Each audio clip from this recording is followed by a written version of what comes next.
to be aborted. Who depend on our ability This deadly discrimination against those with disabilities is a worldwide epidemic. and thrive.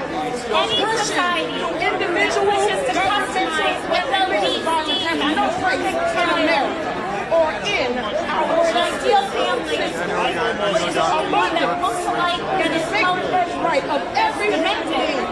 But to be very clear, there is absolutely nothing pro-equity, pro-diversity, pro-science, pro-women, pro-stand the life of the child. We understand the lives of people before, during, Most fragile among us, like my daughter, they deserve better. I stand in solidarity with my sister in Mississippi and Texas, and I demand that For the first time in history, we get to listen in to what's happening inside the Supreme Court right now. Our AV team is going to connect us, and you're going to hear the voice you're going to hear is Solicitor General of Mississippi, Scott Stewart, arguing for us. So let's listen in now to oral arguments, and if it doesn't work, keep the rally going. But I hope we can hear it. Thank you guys for being here. Stick around, let's listen in. in this moment, to whom much is given, much is required. And we require the Supreme Court in both of these cases to make judgments with the plight of the most marginalized and draw nearer and God, leaving the decisions of bodily autonomy and self-determination to the people who have to make them. That is the only justice we can accept. We depend on you to do what our state courts have failed to do, what our state legislatures have failed to do. Our demand is reproductive justice for all. For all. Thank you. You're here again for reparations. Tell the truth and shame the devil.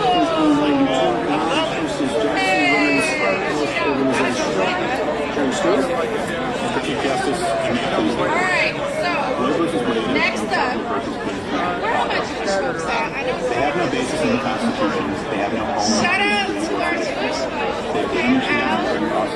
And I know this week is Hanukkah, so we talk about miracles. For 50 years, they've kept this court in a political battle that it can never resolve.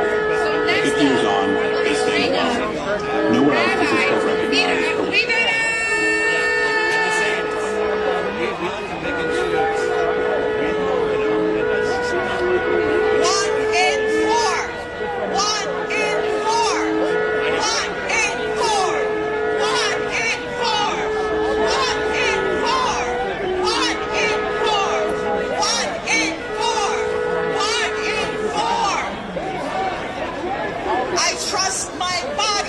Before viability, it is unconstitutional no matter what. Roe and Casey's core holding, according to those courts, is that the people can protect an unborn girl's life when she just barely can survive outside the womb, but not any earlier when she needs a little more help.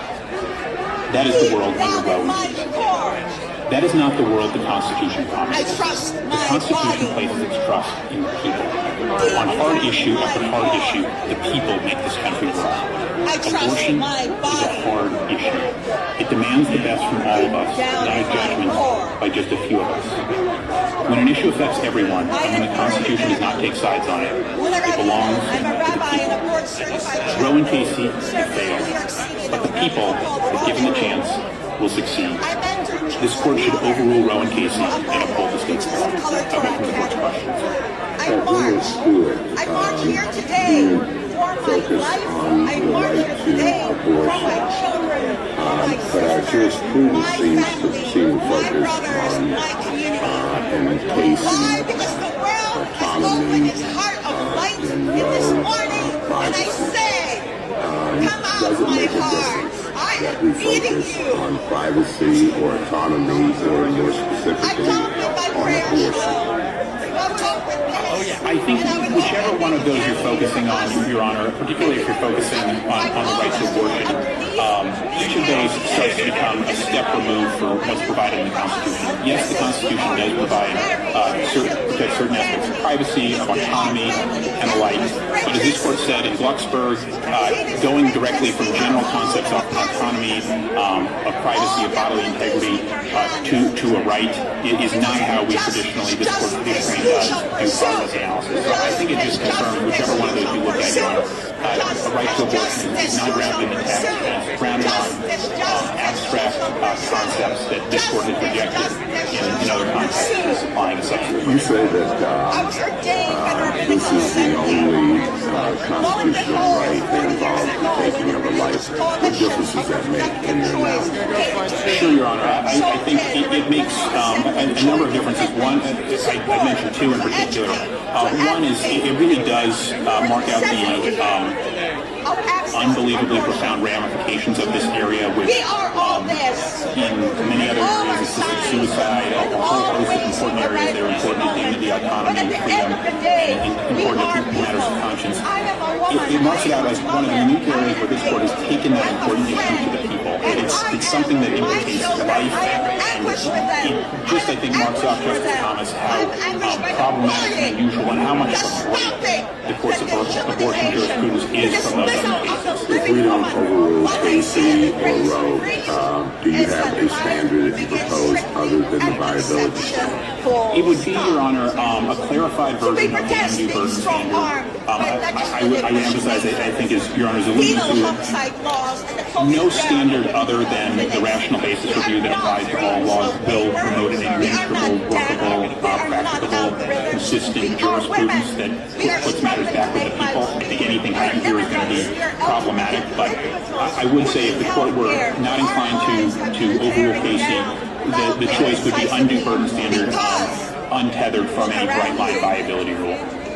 The weaponization of scriptural word is appalling. I'd like to get a different topic back to Casey. I see you read Casey pretty thoroughly. Yes, Your Honor. And there are two parts.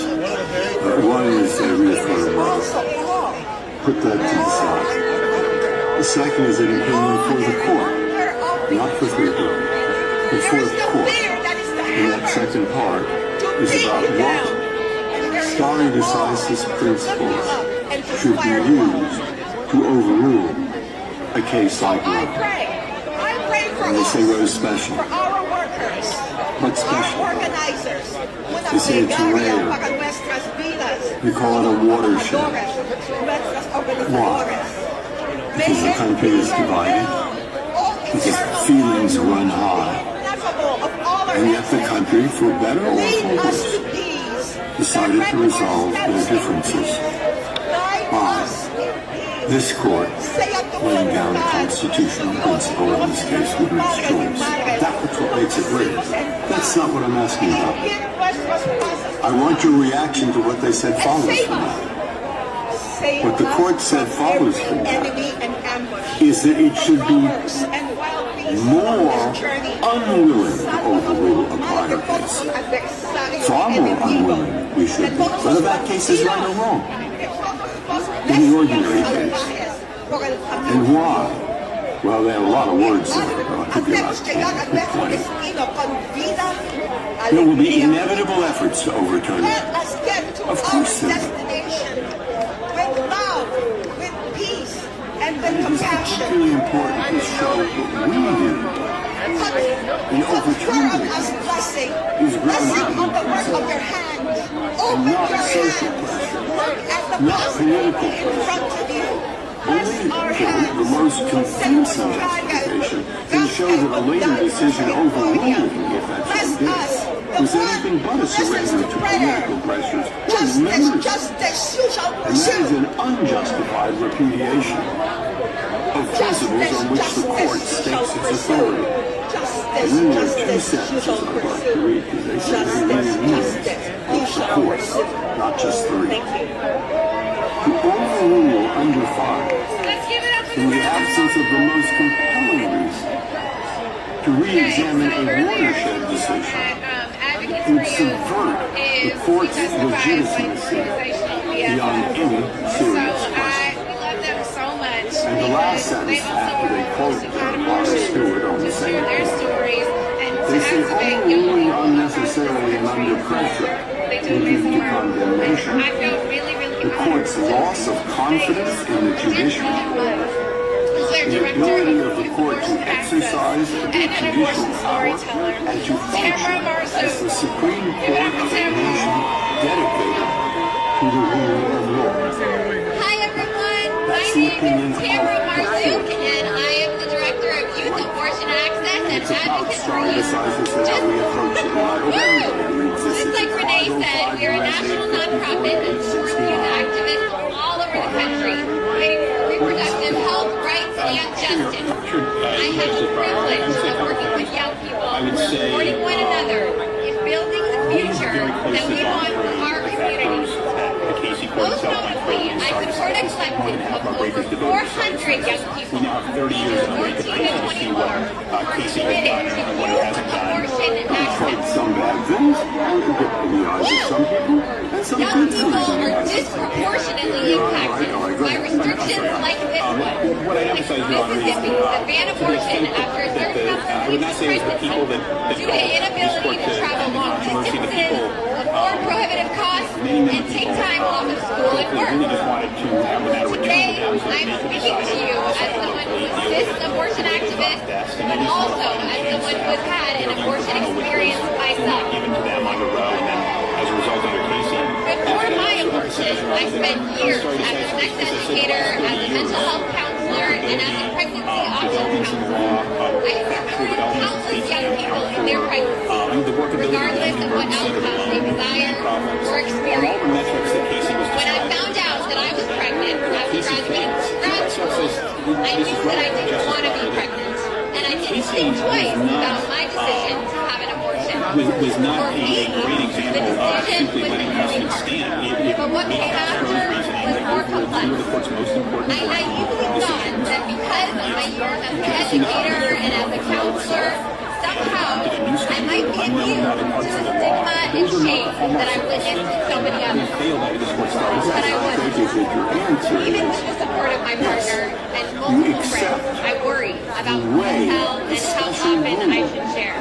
I fear the judgment. A couple of years after my abortion experience, a student said to me and another staff member, imagine if one of us had had an abortion and laughed. I stayed silent. I would say yes in part. Staff member who had an abortion. What I wasn't thinking about was how the silence perpetuated the shame, to what it seems. and how that could have been a powerful teachable moment. This is a hot Since difficult then, issue for with the everyone. support That's of why it Renee belongs and to many people in here, I now share my story why. Couldn't provide a good enough example that it would work on principle. Those conclusions My were experiences led me to work with young people, many of whom are here today, who are fighting for abortion access. For all people, but especially for their peers. I see firsthand how much bans like this one hurt not only those seeking abortion care, but also those who are fighting for access. We know that restricting abortion is racist.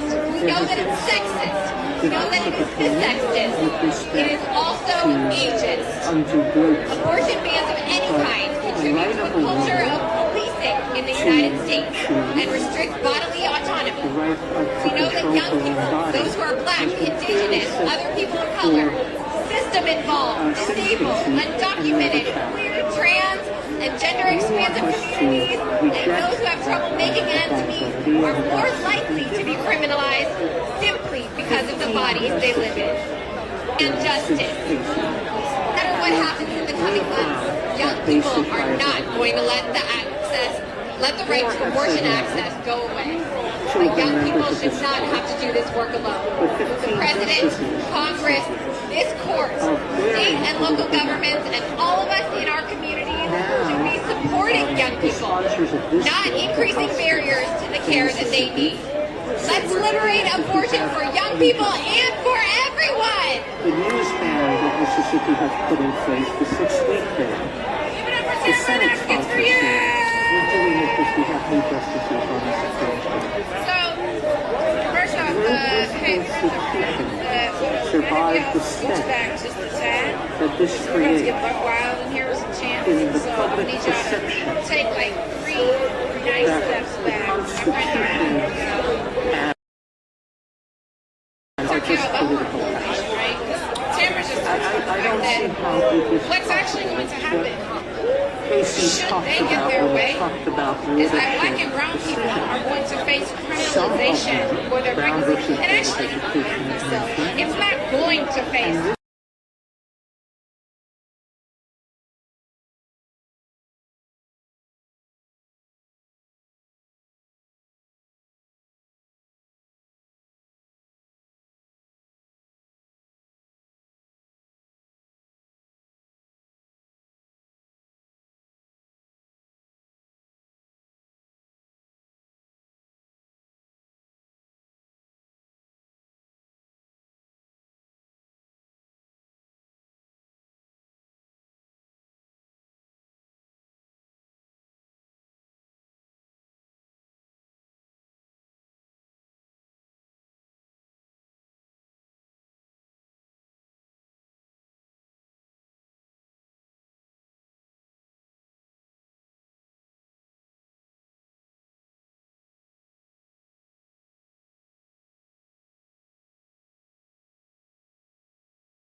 perfectly human, perfectly lively babies growing quietly in what should be the safety of their mother's womb. Science, which never stops illuminating the dark corners of the universe, is shining an ever brighter light into the velvety blackness of the womb. If the science was unclear in 1973, if the humanity of the fetus was obscured, if there was a veil preventing us from seeing our little brothers and sisters clearly, that veil has been pulled back by science. Every day, with perfect clarity, I see in stupendous detail. I witness the endearing humanity of my little patients. The lips that purse, the eyelids that flutter, the noses that itch, the fingers that stretch. I watch the sucking of thumbs and the kicking of legs. I see the blood whooshing through the fetal heart, valves working furiously as they will be working decades later when this baby boy or baby girl grows up and grows old, if they are fortunate enough to do so. I create the images which are treasured and preserved by mothers and fathers, by grandparents, by aunts and uncles. Images that make hearts throb with love and a fierce desire to protect and preserve. My fetal ultrasound has changed the shape of American minds and has softened American hearts. Science has spoken, and it has spoken in favor of my little patients, my vulnerable voices patients who have been dehumanized and marginalized since 1973. They've been called blobs of cells and products of conception. What does the no longer mysterious, the obvious humanity and liveliness of my patients demand? They demand our solidarity, our compassion, our protection. They demand the end of the breathtaking, casual cruelty of unfettered abortion, where the powerful make all the decisions and the powerless pay with their lives, or in the case of the poor mothers with broken hearts and unending grief. As science has illuminated the darkness of the womb and clarified for us just what is at stake, I hope and pray for compassion and solidarity to illuminate the darkness of our laws, lifting them out of the cold shadows and into the warm light of goodness for my patients. And if I could say in Spanish, los latinos amamos este país, es la maravilla, pero tenemos que ayudar a arreglarlo, porque sí existe la posibilidad de matar a nuestros hijos hasta el momento de que nacen, y eso es terrible. Tenemos que endulzar esta nación. Hagámoslo, endulcemos esta nación. Gracias.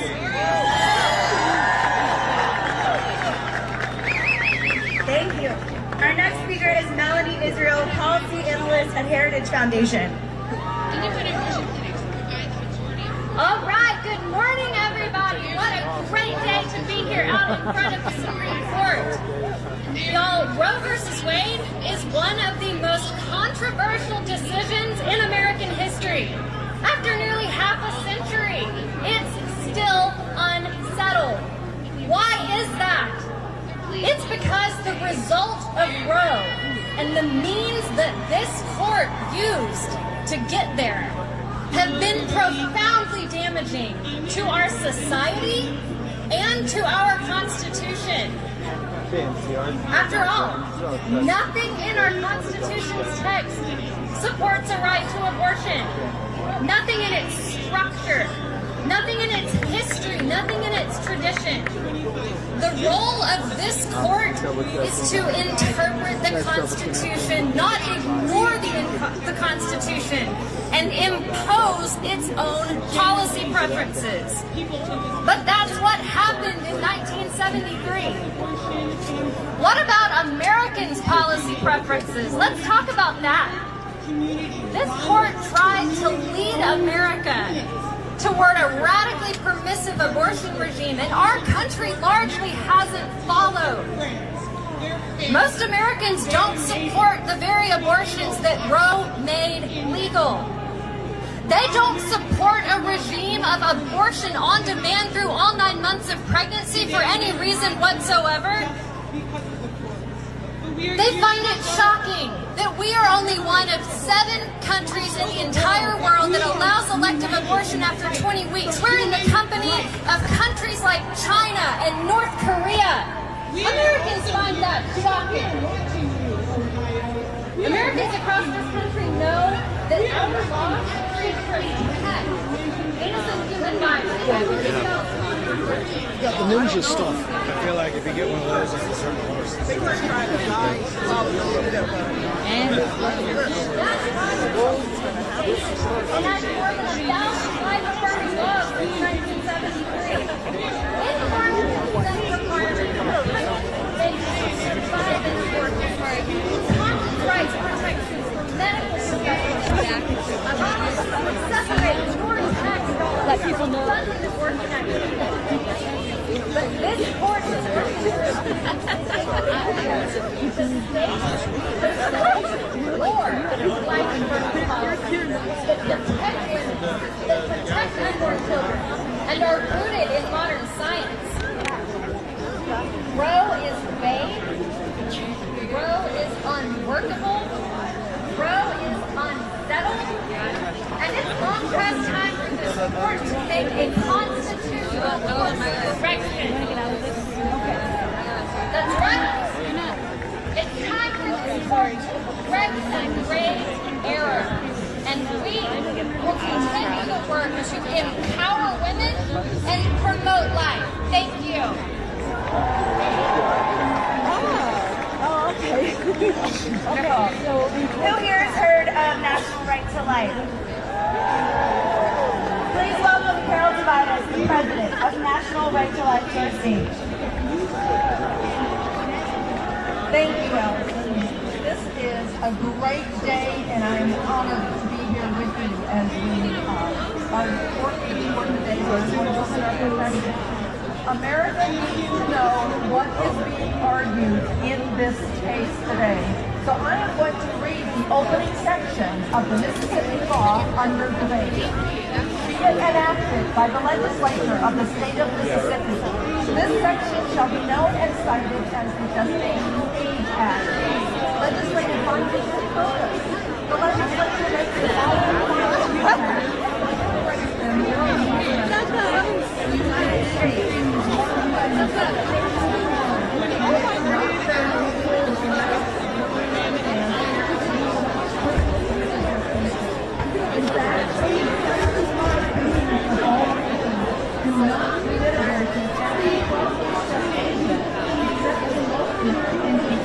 To save the life and to preserve the health of the mother. Medical and other authorities now know more about the development than ever before, including that ensuring pregnancy, gestation, and an unborn human being gets to move in the womb at approximately 8 weeks of gestation, and when the next week of gestation, all biological functions are because we are working generations to come and our ancestors have given us the gift and be able to say that we are hair, nails, and toys also begin to form. And left gestation and unborn diaphragm is developing, and we proceed to receive and cycle. And fetuses beginning to move about freely in the womb. At 12 weeks gestation, an unborn human being opens, until her face and sets the stimulation of the world outside the womb. Born when he or she was These are the biologically accurate functions of keep our clinics. To see that we will keep these little ones are members of the human family and deserve to be protected. Viability is an international standard and therefore unworkable as the candidate for abortion. For many years, babies were thought to be viable at 28 weeks. Now they are generally considered babies are surviving at 21 weeks. Viability is not a characteristic of the baby, but of how advanced our technology has become. Misisipi seeks to protect from abortion unborn babies after 15 weeks. Babies with fingers and toes and heartbeats and brainwaves, functioning organs. Life has surely begun, and the state has the right, indeed the duty, to protect that life. I pray the Supreme Court sees these issues as justice and abuse, regardless of age. Everybody knows it. Our next speaker, she welcomes us. She traveled a far way to get here, but now she lives here. Please welcome Teresa Covenant and the Progressive Atheist Against Abortion Uprising.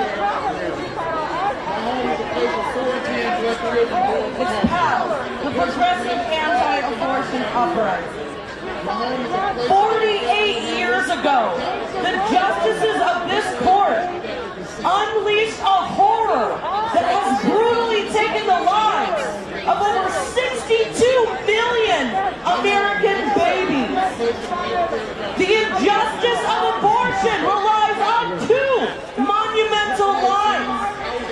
In 1973, in Roe versus Wade, the court said, "We don't know when life begins." That was an unscientific lie. And in 1992, in Planned Parenthood v. Casey, the court said that women need abortion to succeed in a man's world. That was a misogynistic lie.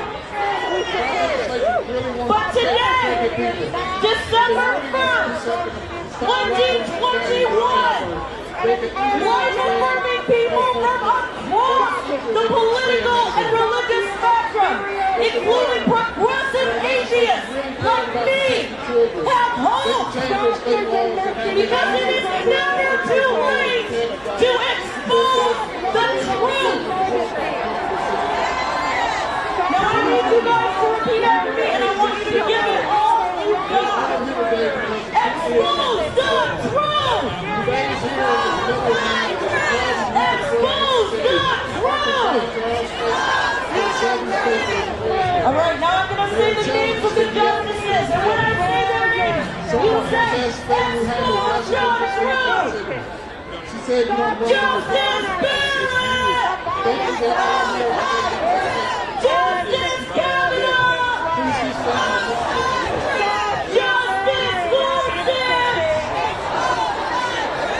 Justice Kavanaugh!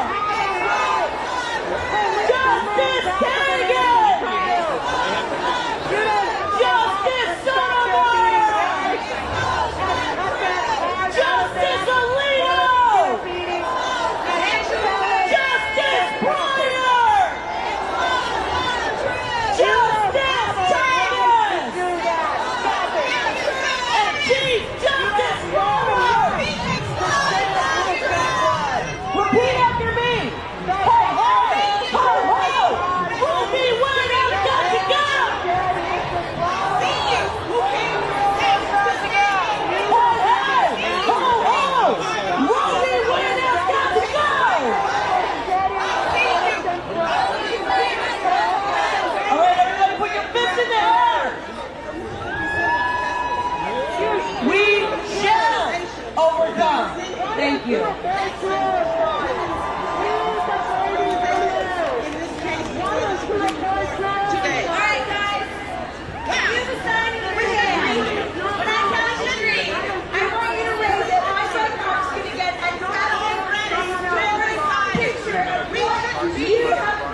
Vulnerable preborn children.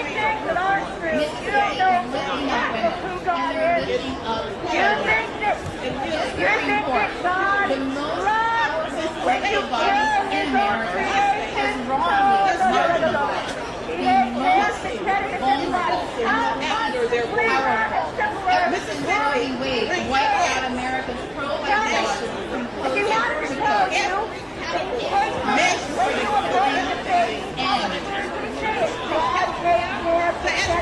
Our work in American food security is powered by Americans of all ages.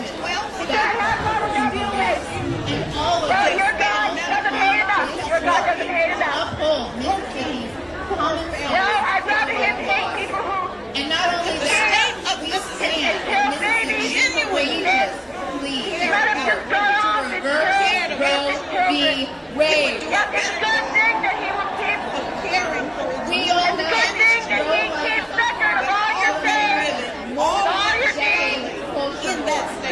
Roe was every day and every stopping the killing that is forced politics from far Let's talk about what we all know to be true. We know that abortion is inherently safe, but a decision that was made. We know that true justice can only enlighten our reason, justice and life in our heart. It reveals the fundamental unjust, unjust. Abortion is unconstitutional. Roe must go, and abortion must stop for so many millions of vulnerable creatures to start. Roe is unsettled. It's unsettled because the court keeps having to revisit over and over and over again. It's unsettled because the American people have never accepted it. Because lawmakers keep pushing, because people keep showing up on the courthouse steps to say that we will never stop fighting the constitutional right to life. This is the moment to keep pushing past 15 weeks, past heartbeat, all the way to that moment when a distinct and unrepeatable human person comes into existence. Thank you, Mississippi. Your courage is contagious. You inspire me. And I hope today that our witness in the 50-plus years of empowering across America will finally inspire this great court to deliver justice for Mississippi and for America. Thank you. None of us. Thank you. No one on either side. You know how I keep mentioning those pro-life OBGYNs over there? And physicians? Please welcome their fearless leader, Dr. Christina Francis, Chairman of the American Association of Pro-Life OBGYNs. But all of us put down our sign and go home. Hello, it's great to be here with everyone. We'll be there. All women deserve excellent health care and fully informed consent. All women deserve to know that it is undisputed scientific fact that a new, distinct, and living human being comes into existence at the moment of fertilization. And all women deserve to know the abortion industry and their allies lie because they don't care about men's health. Instead, they only care about politics. I'm here today with 8 medical professionals from all over our nation. We are board-certified physicians, and we are not a minority. We represent the more than 90% of OBGYNs who do not perform abortion. And it should be yours. We represent tens of thousands of medical professionals who work tirelessly to protect and promote the dignity of our patients and who value professional integrity and rely on peer-reviewed medical evidence, not on politics, to treat our patients, both born and preborn. We are here today to unequivocally declare abortion is not health care. The ending of human life has no place in the practice of medicine, nor in a civilized society. In the last 50 years, medical technology and our scientific knowledge has improved dramatically, especially when it comes to understanding prenatal life. As an OBGYN who's delivered thousands of babies, I can confirm that when I care for pregnant women, I am caring for 2 patients. Together to say to the U.S. Supreme Court, abortion is my right, abortion is my decision, and we will not be silenced. How fallacious the idea is that a woman and her child are pitted against 15 years. In fact, mother and child benefit each other throughout pregnancy and beyond. Over the last 50 years, a wealth of research has shown that induced abortion causes increased risk of preterm birth and future pregnancies, breast cancer, and mental health disorders such as depression, anxiety, and suicide. Women should be told the truth about the procedures that will be done to them and their child. Procedures that carry significant risk of permanent illness and that are done an always incapable fetal human being. And yes, science supports the fact that babies feel pain in the womb. As physicians who value not only the lives of our patients, but also the oath that we took to respect. We are calling on our colleagues to restore integrity to the practice of medicine. Medical integrity starts with standing with our most vulnerable patients who cannot advocate for themselves. Medical integrity means that we value all human beings, regardless of their size or age or socioeconomic level. In the words of the trans Dr. Mildred Jefferson. The right to life cause is not just serving only a special few, but it should be the cause of all those who care about and justice, love, and compassion, and liberty with law. Doctors like me are out here today for the same reason we struggle every day, to save lives, to empower women, and to protect our patients. So thank you, Mississippi, for the fight for protection, and thank you for protecting our patients. And this bill is so important because if this woman more like her.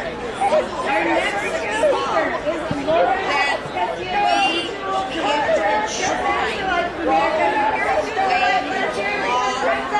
it will make sure that every state will uphold the freedom to abortion. And in fact, even in places like Mississippi and Texas, by establishing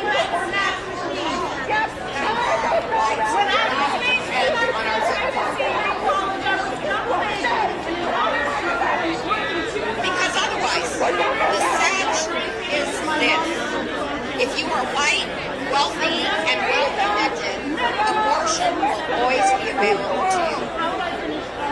But for women of color, those with low incomes, immigrants, those in the LGBT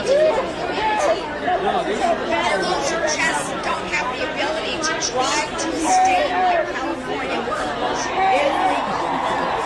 They are the ones most harmed by these anti-choice extremists. And we want to make sure that every woman has the right to make a choice about her own body.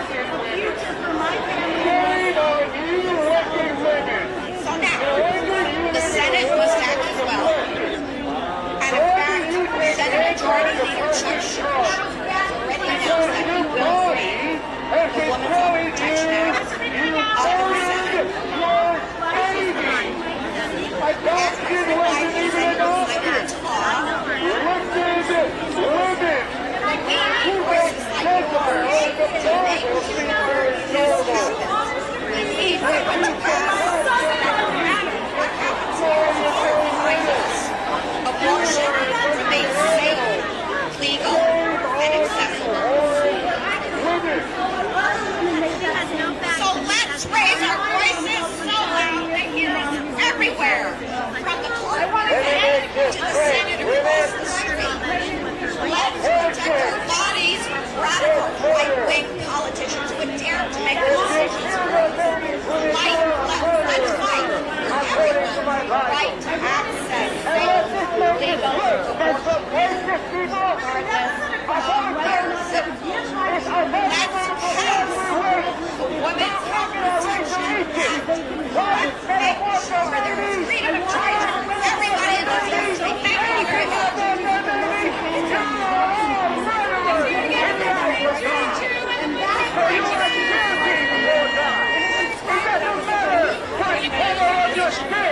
You can be an Asian, you can be white, you can be yellow, you can be red.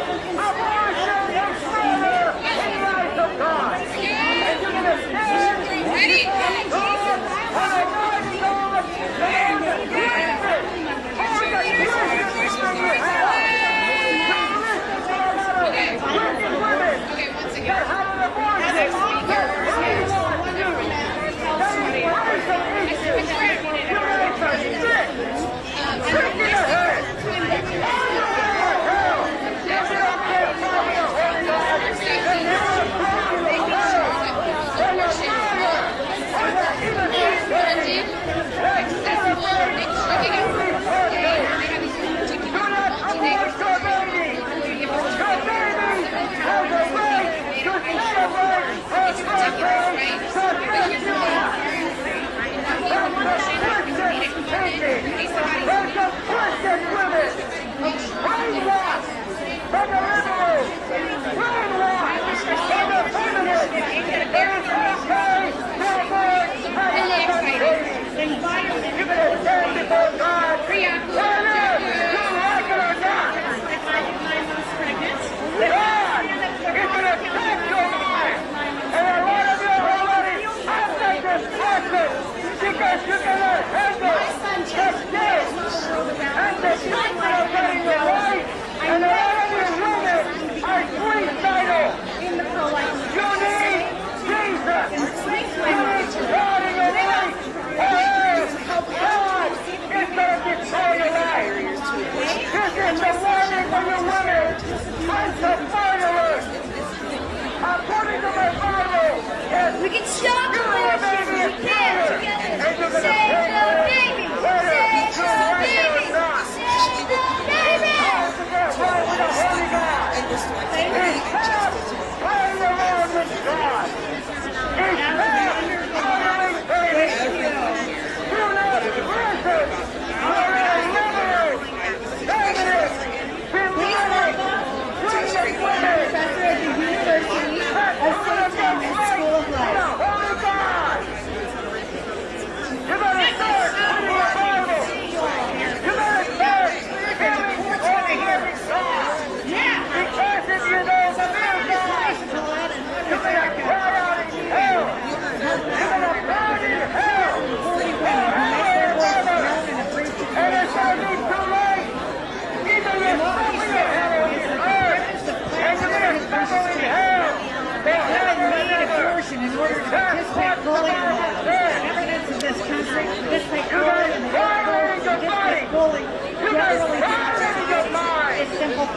absolutely false. It was a myth that was actually propagated by 3 judges. And what did they rely on? This authoritative factual statement. Feminist, Marxist, and secular book by some scholars. That even 20 years of experience with abortion. A lot of you are suicidal. You are hopeless. You are hopeless. You don't see person alive. Years of violence to the unborn in our society. And what we discovered is that abortion goes to get all the fully funded abortions they want possible without having to give them. God gave you women of the China not for idealism, not for empowerment. God gave you the China to give birth. That's the way God has intended. But what do? Instead of giving life, you give death. Women.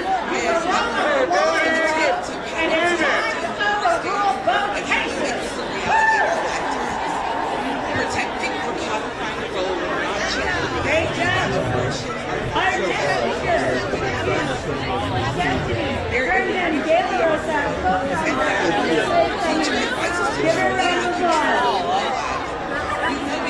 Wicked women. You women actually make Jezebel seem like a normal person. That's how evil you are. To actually come to D.C. to prove away, to rearrange your schedule, to actually stand publicly for murdering your baby, and you think God actually loves you? You women are about as wicked as it gets. But where's the Black Lives Matter study, Rob? Where's the Black Lives Matter study, Rob? The blacks kill in a birth more babies than any other race. Than any other race. Blacks abort more babies than any other race. Where's the Black Lives Matter? You don't care about black babies. You don't care about black babies. Shame on you. You are wicked to the core. You got a black heart, not a black skin. You got a black heart. Wicked are you. Why do black women wish to abort babies? Why do black women wish to abort babies? Is that Martin Luther King? Is that his dream? That's not his dream. It's a nightmare. Shame on you. You don't care about black lives. What a phony. That is such a good question. Are you asking yourself, how far are you willing to go for abortion liberation? Seriously, how far? Because I'm willing to go to the end of the world and back. Who's with me? Here, next speaker. Let me see the biology. You obviously biology. So, your next speaker is the co-chair. It's a biblical biology. Biblical biology. Not what they teach you in the Adamite school or public school. They teach you the biblical biology. Let me hear y'all. Babies, after 4 weeks, how about the basic structures of the fetus have begun to develop. Oh, he gave up. He gave up. My name is Tamaya. Wicked women you are. And I serve as After 4 weeks, the structures of the fetus have begun to develop into separate areas. That will form the head, the chest, the abdomen, and the organs that are contained within the small part of the cervix will become arms,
change the hardship became clear that the only purpose of these laws repealed was to ban abortion for everyone else alive and live. So you know whose message hasn't changed. We have always said that patients and bodies have always been of those that belong to those that can meet the best of the message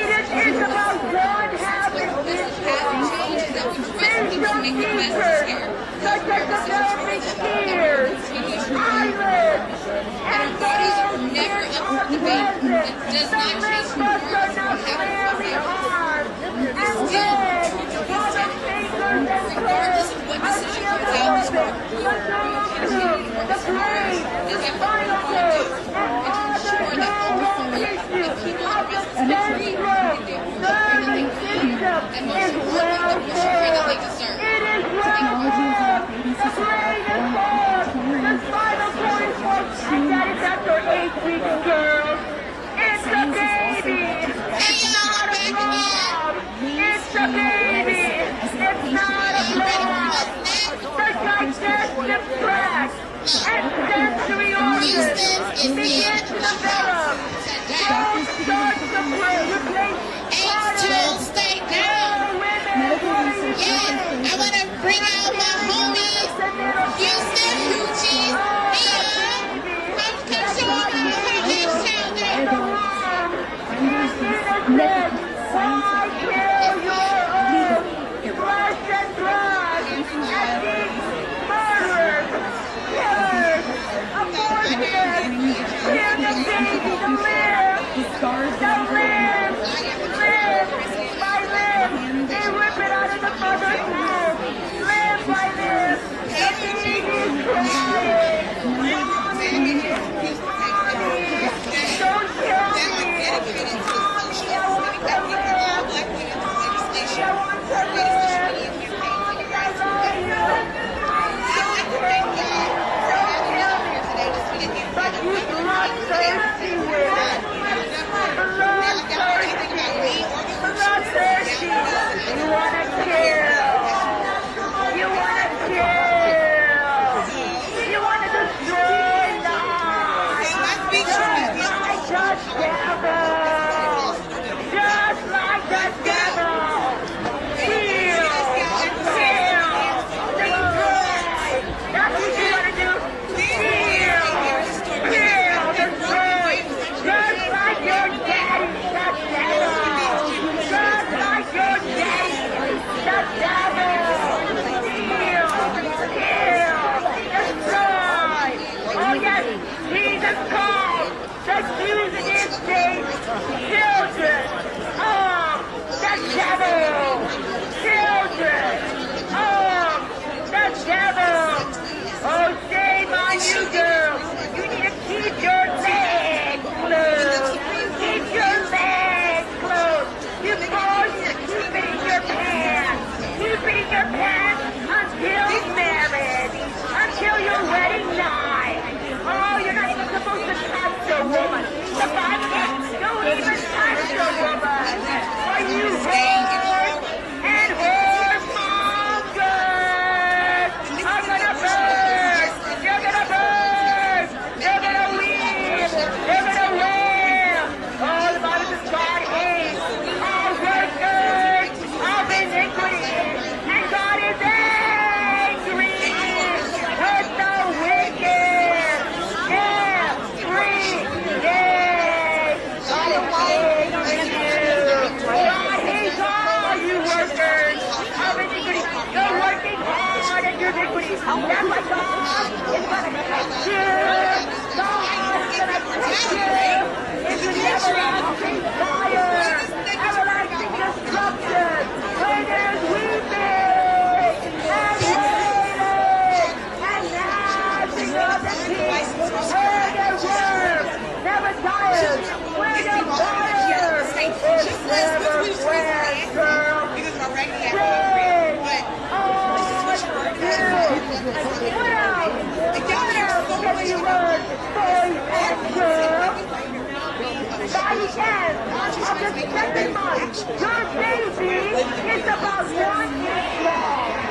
Your baby is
I said, can y'all hear me out there?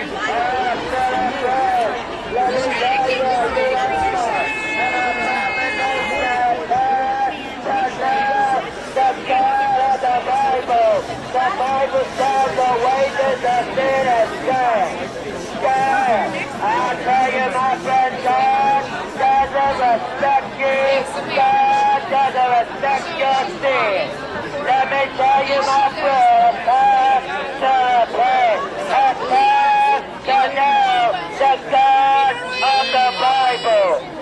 Bible says the wages of sin is death, but the gift of God is eternal life. Let me tell you, do not commit abortion. Right now, there are millions and millions of babies crying. Mama, mama, mama, mama, don't kill me. Mama, mama, mama, don't kill me. Let me tell you, Jennifer, you deserve hell. You deserve hell for committing what you did in an abortion clinic. Oh, my friend, if your name is not Higgins in the Lamb's Book of Life, you will be cast into hell. Oh, my friend, God didn't preach on love. God preached on judgment. This is not something God would condone.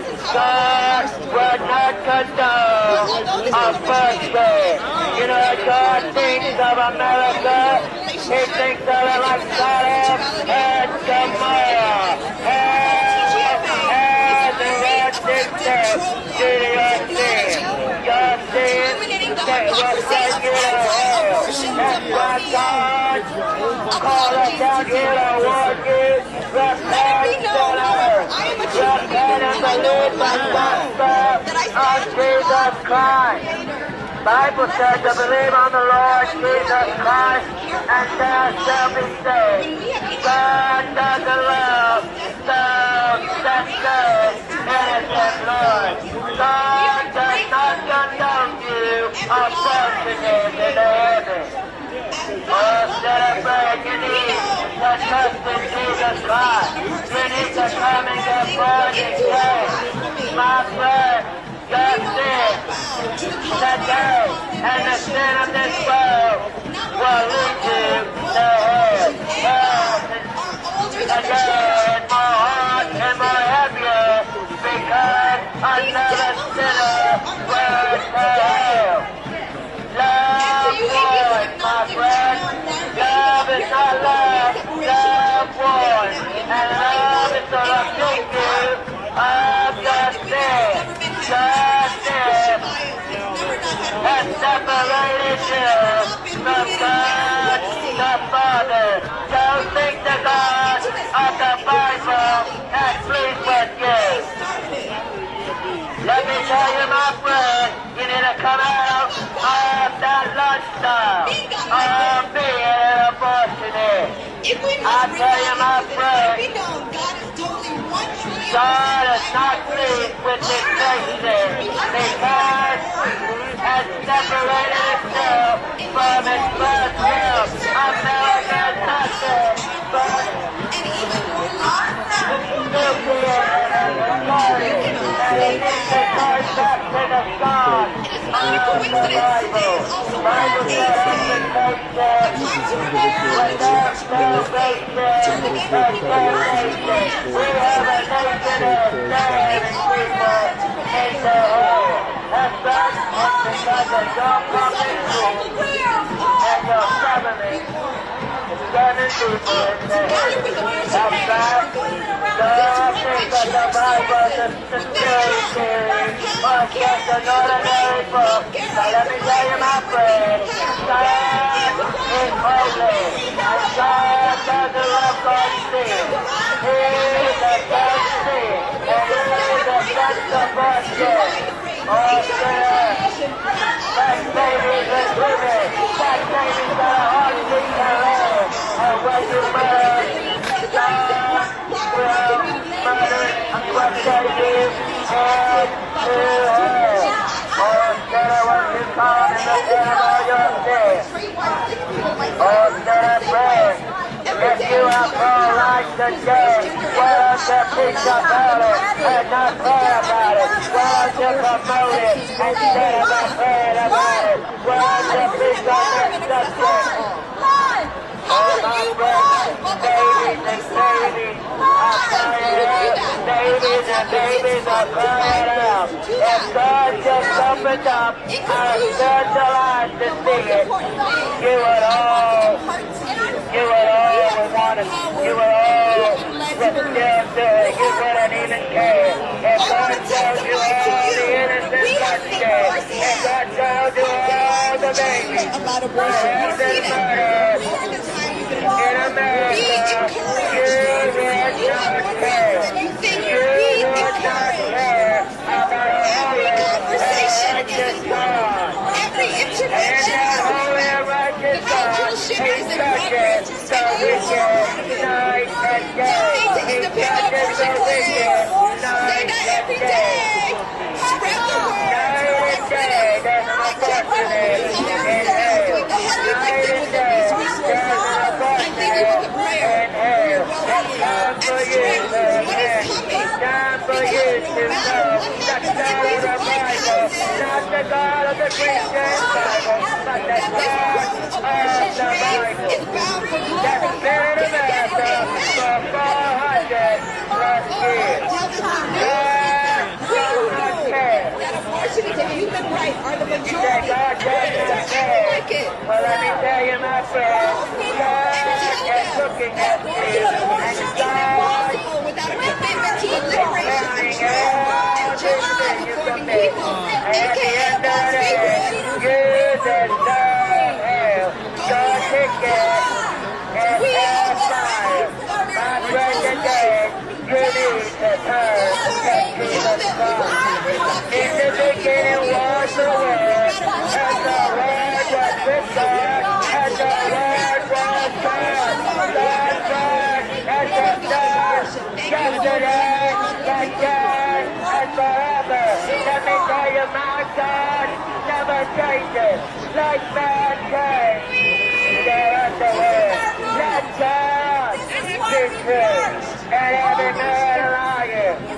All men, including our Supreme Court justices, are liars. And if they are not born again in there, they're gonna burn in hell like Joe Biden.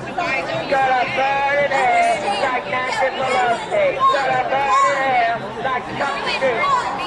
Every one of your politicians that uphold ungodliness, uphold unrighteousness, that serve hell, that serve the lake of fire.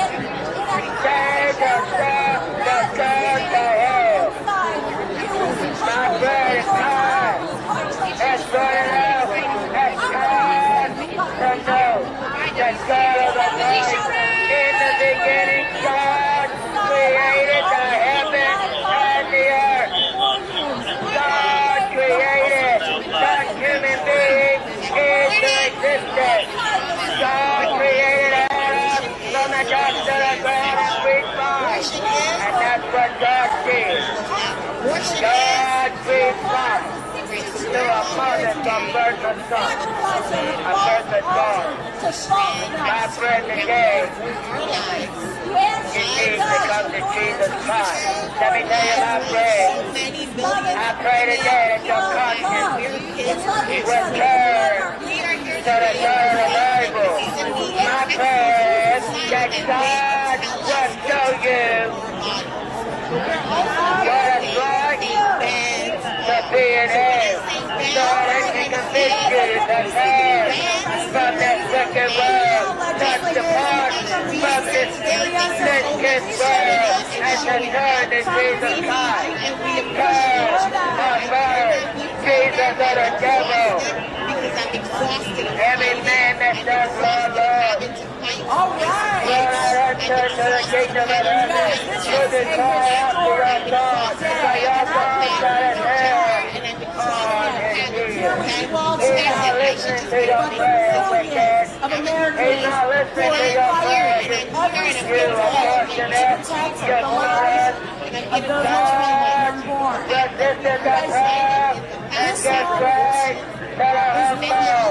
If you just only humble and repent, God can receive you into His kingdom. And know the God of the Bible has come to a man of your sin. Wicked. Let me tell you, my friend, shame on you for having sex. The Let me tell you, my friend, or any other state in the God United States. We're going to say that every day, all of you here today, we stand up and we show young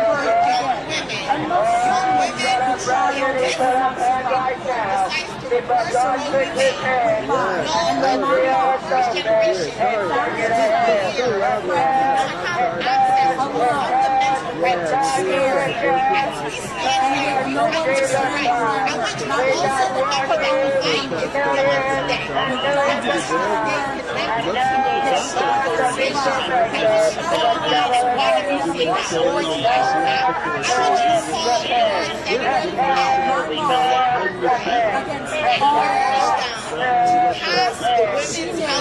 so that we never have to come back here again, so that no state or federal government or Supreme Court and so today, because of a very brave woman who decided that life was worth protecting. When I say abortion, that God had a plan, not just for her, but for her unborn daughters. And she was able to deliver a healthy baby girl. And so today, I stand here, someone who was never destined to be in Congress, someone who was never destined to take my first breath. And it's in large part because of the work that every single one of you have done to support and really fight for that critical, most basic tenet that our country is built upon. Life, liberty, and the pursuit of happiness for all of it today. For who we are as a people and as Americans. And it brings life. Thank you to every single one of you for being here. Thank you for fighting for all of the rights that they deserve. As Americans, today is the turning point. We will persevere, we will succeed, we will overcome, and we will overturn Roe v. Wade. Why do we revel in such Thank you so much. Thank you for empowering women. We can always hope for what we have done. We have angered our Lord. No wonder sin is abounded because America has so much blood in their hands. Get right with God, America. Time is running out. Judgment begins in the house of God is coming. Once the house of God is done, then you guys are good. So therefore, repent. Deputy the Students for Life hand out right here all night long to save this space. Thank you. And I want to thank Attorney General and American Tonight for inviting me for all of us here today to stay in the meeting for life. We're all gathered here today for a reason. We believe that it's a free we're all gathered here. I'm going to trust you that I support you.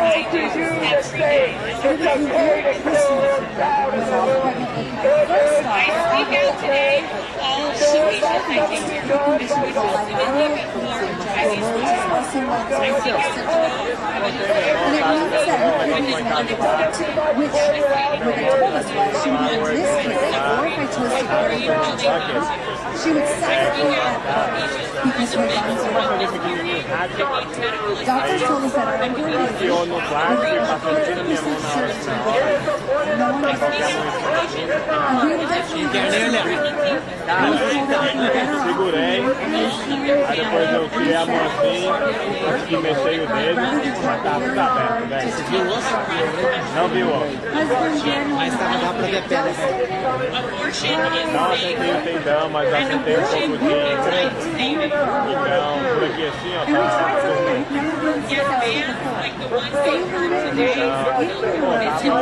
amniotic fluid will put it possible happen. Our baby came without lung.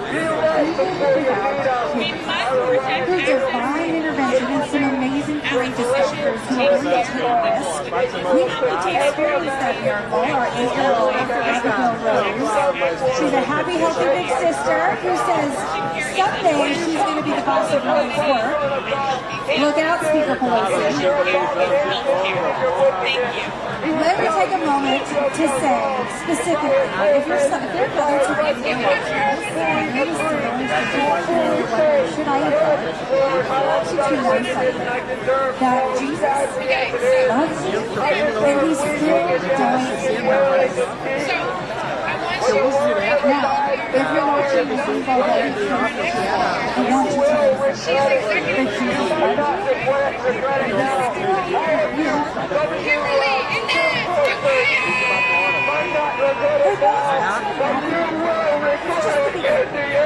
Give it up for the best relationship you have ever seen. This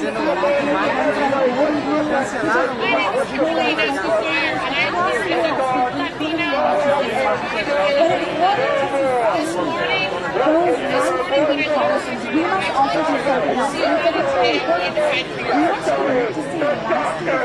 and also the executive director and this week justice organization including Northwest mothers and top citizens need to know that they have an support behind them, not against them, because it's real and that's our charge here today. Attorney General Fitch is there right now in the highest court of our responsibility to serve vulnerable and our local communities. It is the combination of and sustaining love and support that will protect these animals. One of the United States so thank you so much. God bless. liberated future, and it's time for all of us to follow young people. I would say outside the highest court in this country to say young people are positive and we will have abortion justice. Our next speaker, and the women have an opportunity please welcome even if they fail to uphold their basic rights, they cannot make progress right now. Get aborted because it goes out of the schedule, and then it's not free for them. But rather, keep the baby no matter what. None of you, I tell you, none of you are justified to abort their child. I know I'm a guy, I'll never learn this, but none of you are justified. Repent, woman. God called you to repentance too. You're not completely doomed. Some of you folks, there are some hope, there is some hope. But until that time, you gotta sort it out. You gotta look in the mirror and give good on the face. I mean, really. Look in the mirror. Okay, you look in the mirror and God has you. You look at the Word of God. Look at the Word of God and see God is not working. Don't just look in the mirror and think to yourself, oh, look at me. Oh, I look so good. I look so wonderful. That's another thing. The Bible says pride goes before destruction, and so many of you are prideful on your precious, precious age.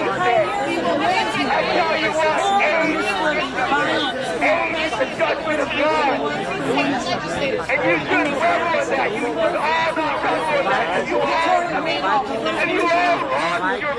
mind. You should Hear that woman back there. Hear that woman back there.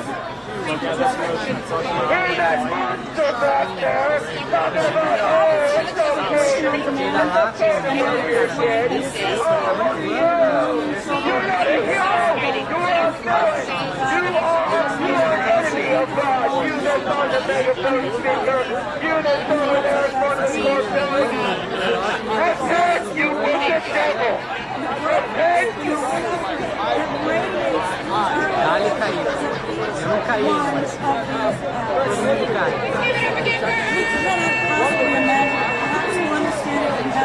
What you've done is you've stepped up to empower women, and that's why this rally is empower women, promote life, empower women, promote life. We need to get rid of racism, filibuster that is keeping us from being able to access our rights and legislation. Our next speaker is from that movement elsewhere. And they need our love. They need and so we should invite them to prayer and invite them to be here.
They are bound to do that through oath.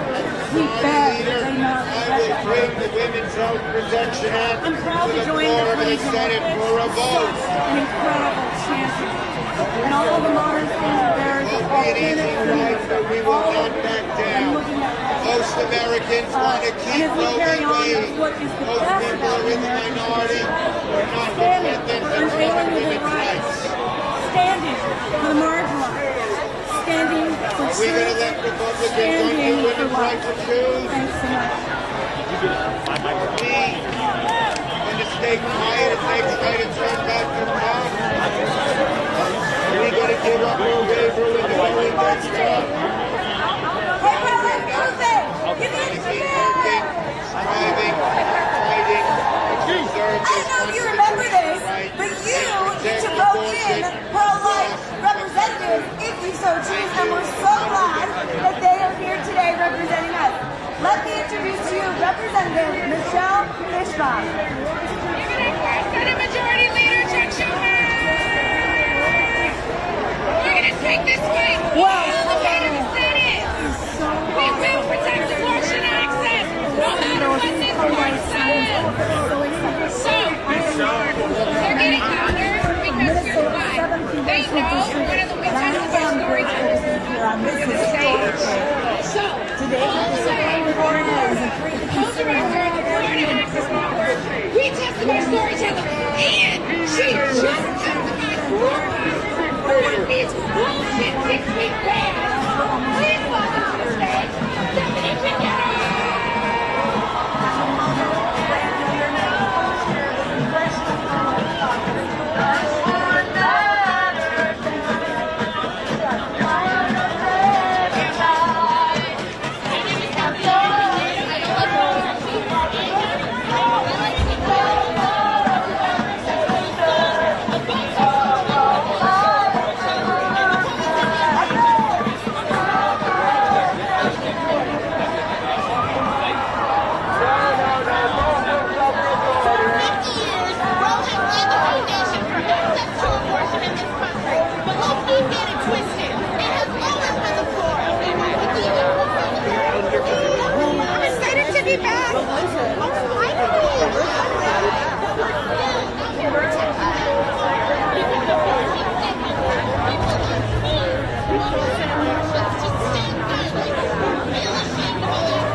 Trying to get the double cutouts here, so still on it. Oh, yeah, no, I'm not trying to interfere with that. No, I was like, I just didn't know if you were like from Liberty University or something, and I was like, oh, I don't want to do this.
I know.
especially for the underprivileged. People have no choice but to leave their communities and families and to get on a plane for the first time, to take an overnight bus, to drive hundreds of miles, all while pregnant, while nauseated, while missing work, worrying on their families back at home, and frightened that they will be harassed outside their clinic by the very communities surrounding us. This is not an accident. If Roe falls, the repercussions will be immediate and cruel. 12 states will have outright abortion bans, sending a clear and stigmatizing message in the words of anyone with a uterus. Funding organizations will continue to see huge increases in travel and lodging costs. As people will be forced to travel even more closely facing distances to care. People also will be forced to pursue other termination methods and be enrolled back to a dangerous, disgusting, pre-1970s community.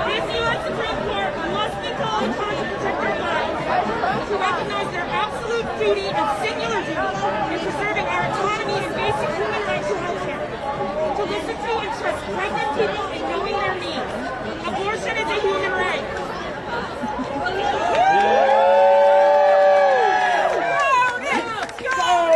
Only you can stop this! SCOTUS! SCOTUS! Only you can stop this! SCOTUS! SCOTUS! Only you can stop this! SCOTUS! Only you can stop this! I now call to order the second case. Abortion clinic versus the United States Supreme Court. Justices, my name is Linda Hancock, and I represent Pink House in Denver. We are the ones standing on the front line of this battle. We stand holding yelling Christian extremists on the sidewalk, and the patients that they harass, patients that are simply there to receive reproductive health care. The Pink House is the last remaining abortion clinic in the entire state of Mississippi. The only one! Mississippi, for a state Abortion is essential! Abortion is essential! Abortion is essential! And our Abortion is essential! is Abortion is essential! Abortion is essential! Abortion is essential! about it. My virtual neighbor is barely informed.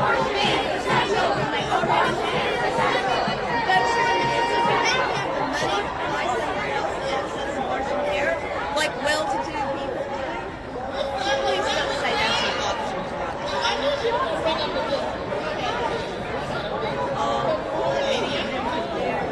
Just get the couple $100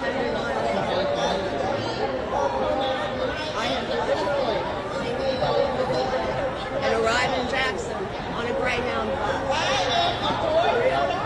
Already grown folks are struggling just to survive. About life.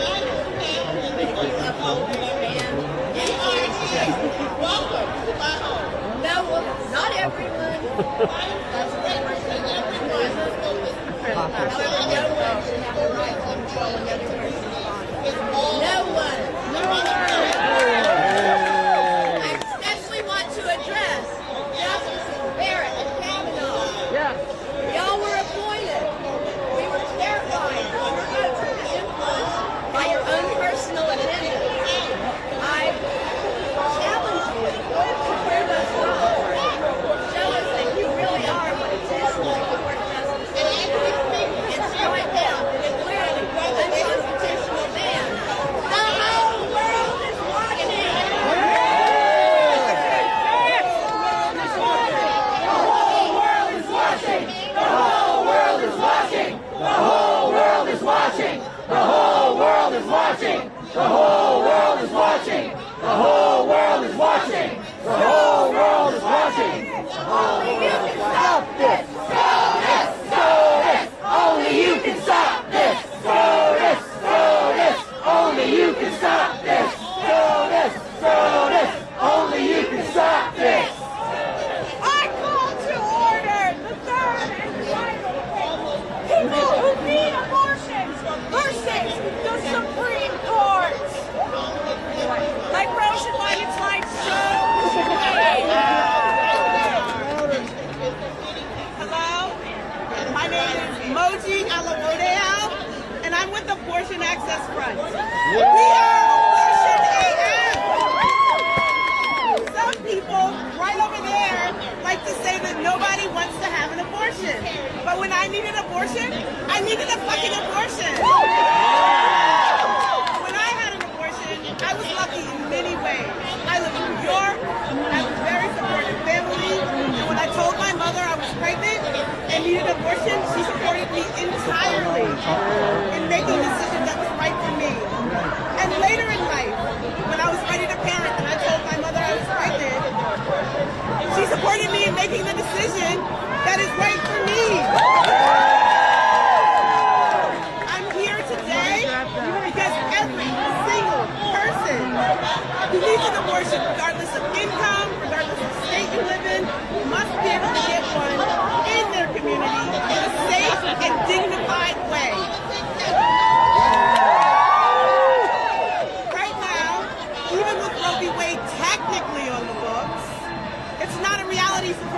pregnant people, for so many trans people, for so many women, for so many non-binary people who need abortions every single day in this country.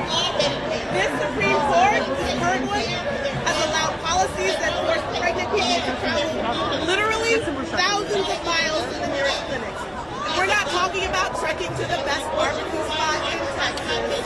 We're talking about a long, often impossible journey for basic fucking health care. We can't just stand here and let our rights and access be further stripped away. For me, and for everyone who will need an abortion tomorrow, and the next day, and the next week, and forever, I implore you to uphold our constitutional rights.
make the vice president yield and members of This conversation will continue. And one thing that makes it worse for legal, another very for us to be able to hold up the life and the value of that child and say this child should continue. This child thank you for what you do. We cannot have civil rights if we do not have an opportunity to make our so much better like her. All right, team.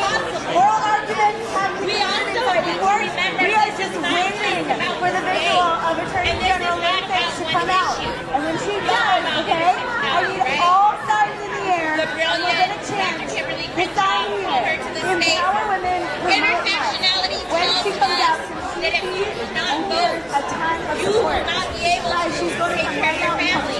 You would not be able to take care of your community. The parties hate what they're doing in state legislatures across the country. They are trying to strip you of your right to vote. Right here, come on up. Thank you so much. And if you can't vote, then you can't help pick judges. You can't help pick senators. You can't help decide the future for your community. And the other side keeps telling us, figure it out, we're gonna figure it out, we're gonna figure it out. We have been figuring it out. How many of y'all have to figure out what time the pawn shop closes so that you can pawn something so that you can pay bills? I know I never did. How many of y'all had to figure out Section 8 housing and all of those demands? I did. How many of you have had to figure out bureaucratic systems that are established to keep black, brown, indigenous people living in poverty down? All of us have. So this is just yet another step in that war against us. And we will not stand for it. So give me a little bit of si se puede. Si se puede. Si se puede. Si se puede. Thank you so much. You're beautiful. Don't forget to vote. In the case of Roe v. Wade, the Supreme Court by the stroke of a pen legalized abortion now almost 50 years after the Roe was handed down. Because of that tragic decision, more than 16 million children have been robbed of their life through abortion. Individual states have enacted laws, states such as my home state of Misisipi. Our citizens and our leaders, especially our Attorney General Lynn Fitch, have been protecting the lives of the unborn. If our nation is not about any singular issue, it should be the life of safety, especially the life of a child. My favorite president, President Ronald Reagan, once said, America was founded on the moral proposition that human life, all human life is safe. Hello, beautiful people!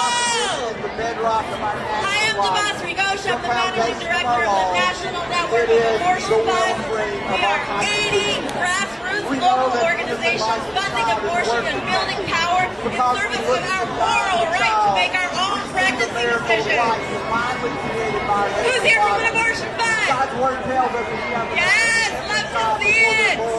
I'm also a proud board member of the Abortion Liberation Fund of Pennsylvania. Shout out to Philly. And I'm a mama of 2 babies who deserve a better world than one where we are punished, criminalized, shamed, and shut out of the healthcare we all deserve. So check it out, right there in those walls. 9 unelected people are trying to enshrine our faith, the faith of millions of people who will want or need an abortion in the years to come. Thank you. That is true. It's true. The fate of legal abortion in half this country is literally up for debate. But what abortion funds know is that people have been denied abortion for decades. Hundreds of thousands of you call abortion funds every year because your insurance doesn't cover it, because 90% of counties in this country don't have an abortion clinic, because you're young and your parents don't approve, because you are navigating racist, misogynistic, xenophobic, transphobic abortion bans that are trying to tell you in no uncertain terms that your life don't matter. But when you call it abortion funds, you hear a different story. We tell you, you do matter. You do matter. And your ability to die for your abortion, that is not your fault. That is systemic injustice. That is a handful of bad faith actors making decisions they have no right to make. Promote life. Empower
Mississippi laid dead.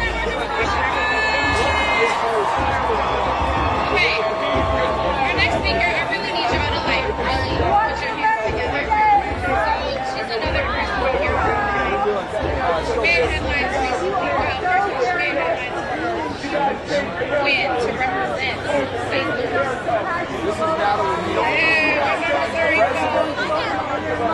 So she came from her workplace right over there at Congress. She's really inspiring because she decided to come forward and share her abortion story. Even as hard as it was. So I want you to really give a little building to Representative Cori Bush!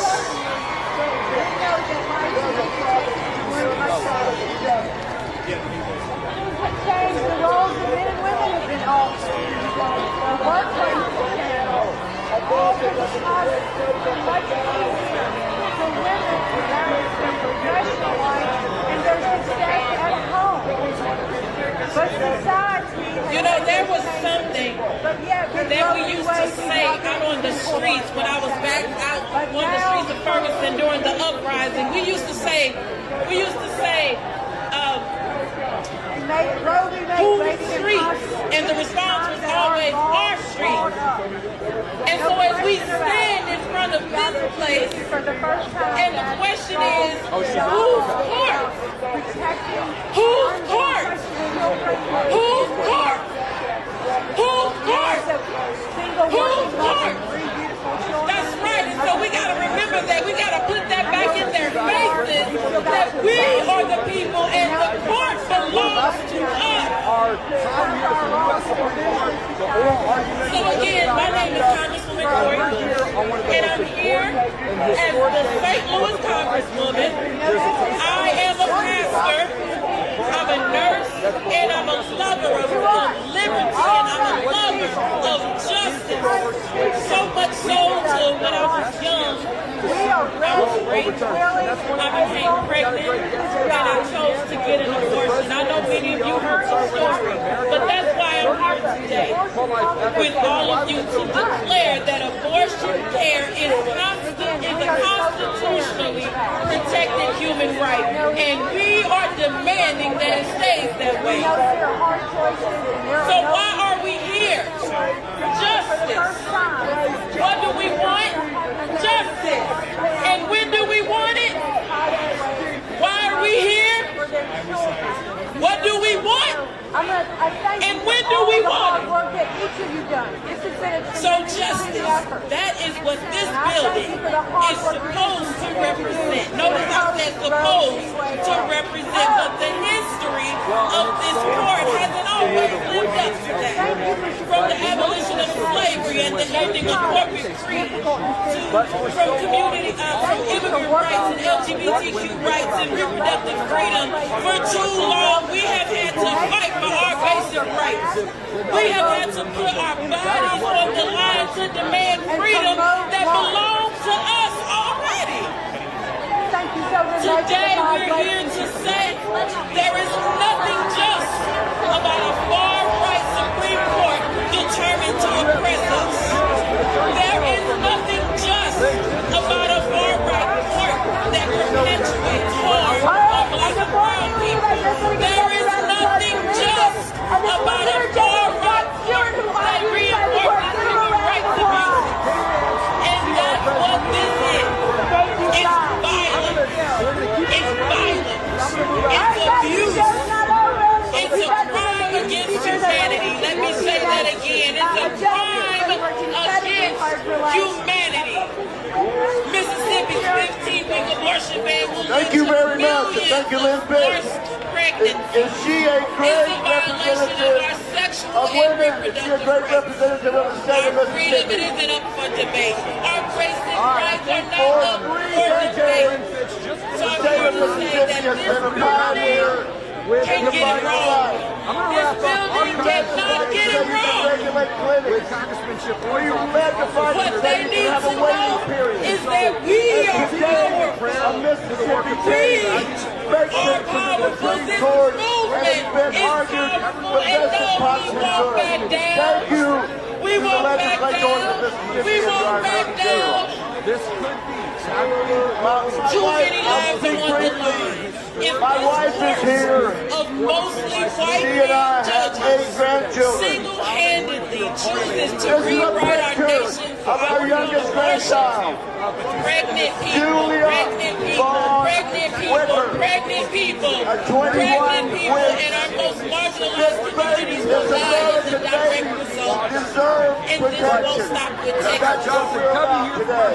We've seen that already. I think we've got some people here who believe the Bible. Watching and waiting, eager to follow suit. So this court I cannot won't give point them to permission. anybody, but some of you know Hebrews 12:1. They don't We are surrounded by a great cloud of witnesses. Therefore, let us run the race with perseverance. There are people who cannot be here today. They're part of that great cloud of witnesses. Every time, they're part of that great cloud of witnesses.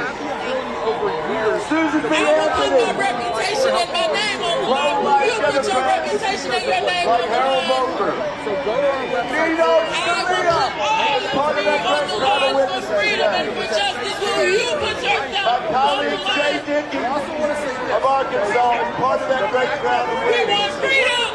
Since we're We want surrounded justice. by We them, want since the freedom. Bible says so, We want justice. let's We keep want freedom. running the race We want with justice. perseverance. And we demand it now. Nothing less. Thank you. Thank you, and God bless you all.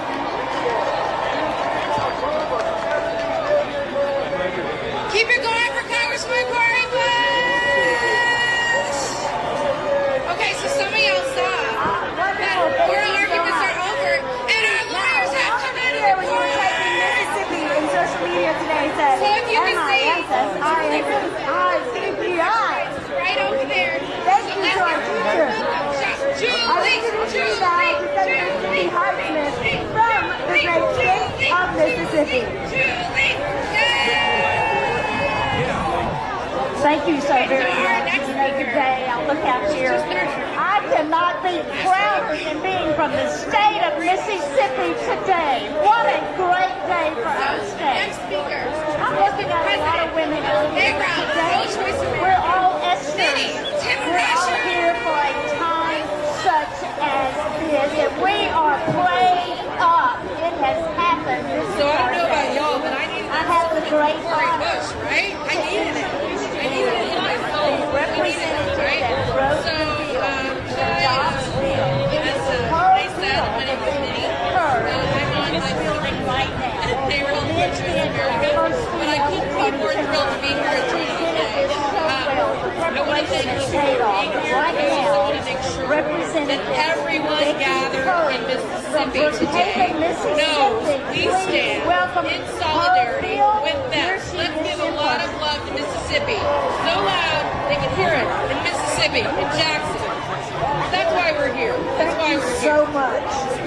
Thank you. It is so heartwarming to see everybody here. There's days in the legislature. I'm a registered nurse who wants to live in a lot of babies. And I wonder, what am I doing for reproductive in freedom the legislature? we And will I meet can this tell moment you tonight, today, I know, whatever because comes we're our going to way. save millions of babies' lives. This And I'm year, so we've proud already to have seen written that a bill. record number of And attacks thank you on so abortion much from for your extremist support. politicians with a cruel political agenda. More than 100 restrictions on abortion access have been Now, the enacted Gestational by the Age state Act, level this this 15 year, week bill making was 2021 carried by the Representative first Curry, year a female, a abortion nurse rights that since Roe v. Wade was decided.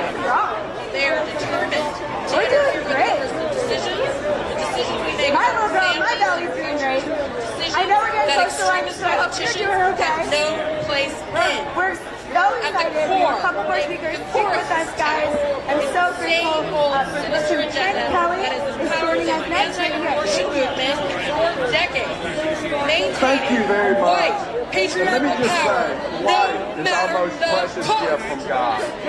And those of us marginalized and average In the Constitution or the preamble, it says life, liberty, and the freedom of happiness. And the order that they're important, life first. You cannot do the others without life. And I've chosen to protect this great nation in both life and liberty by serving in uniform. I've served as a district attorney and preserved lives of those innocently taken. And I continue to serve here in the House of Representatives to protect the rights of life. I will do all I can to protect them. What happens next will shape the future of abortion access in this country. It is an honor and a privilege to join you this morning. But I know Ask the Supreme Court to overturn and reevaluate Roe v. Wade and restore a state's constitutional right to enact laws that represent the will of its people. majority of Americans. But I think there's nothing that's more important than Psalm 139:16 when you're asking, is it a baby?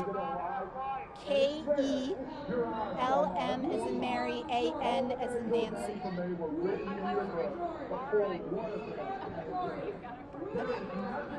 Thank you.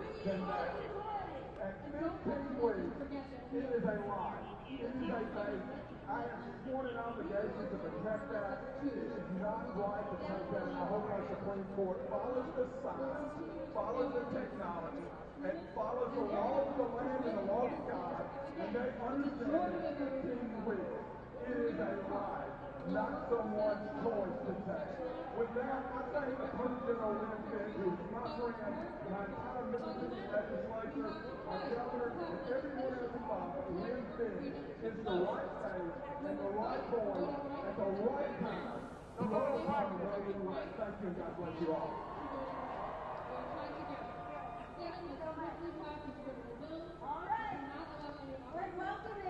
Someone next to run in 100,000 Jews trained so many who are doing Students for Life. Let me hear you. Absolutely. Gotta get rid of this. Please welcome Kristen Hawkins, President of Students for Life of America. Must have the freedom to make their own decisions. We will give this fight everything we have because we know that freedom is Hawkins. I'm proud to say I'm the President of Students for Life of America. With more than 1,250 groups in all 50 states, more than 130,000 I kind of like it. Maybe I'm going to change my Twitter bio or something. Protecting life and law as well as its service. I'll wrap it up. Name 2.5 million members from every state and congressional district are already mobilizing for 2022. When election day rolls around, there will be no question where the majority stands. When you put our rights on the line, we are going to come for your seats. That is a promise you can count on because we are the majority. Thank you so much. Knock We're in this doors, together. connecting women and families in crisis with non-violent resources and post-vote initiatives like our own EE.UU program. The pro-life generation is here today in support of this party's just getting started because our Supreme Court is ours. And so I'm here to ask you a very important question. Whose court is it? To say we survived the Supreme Court's disastrous decision. Whose court? We survived. Whose court? And we are here for our brothers and our sisters who did not. We are here to directly confront the legal atrocity of Roe v. Wade and Doe v. Bolton. Today we are so honored to be next to Attorney General Lynn Fitch and the state of Mississippi, who bravely come before the court to tell them to do the right thing, to acknowledge the science, follow their heart.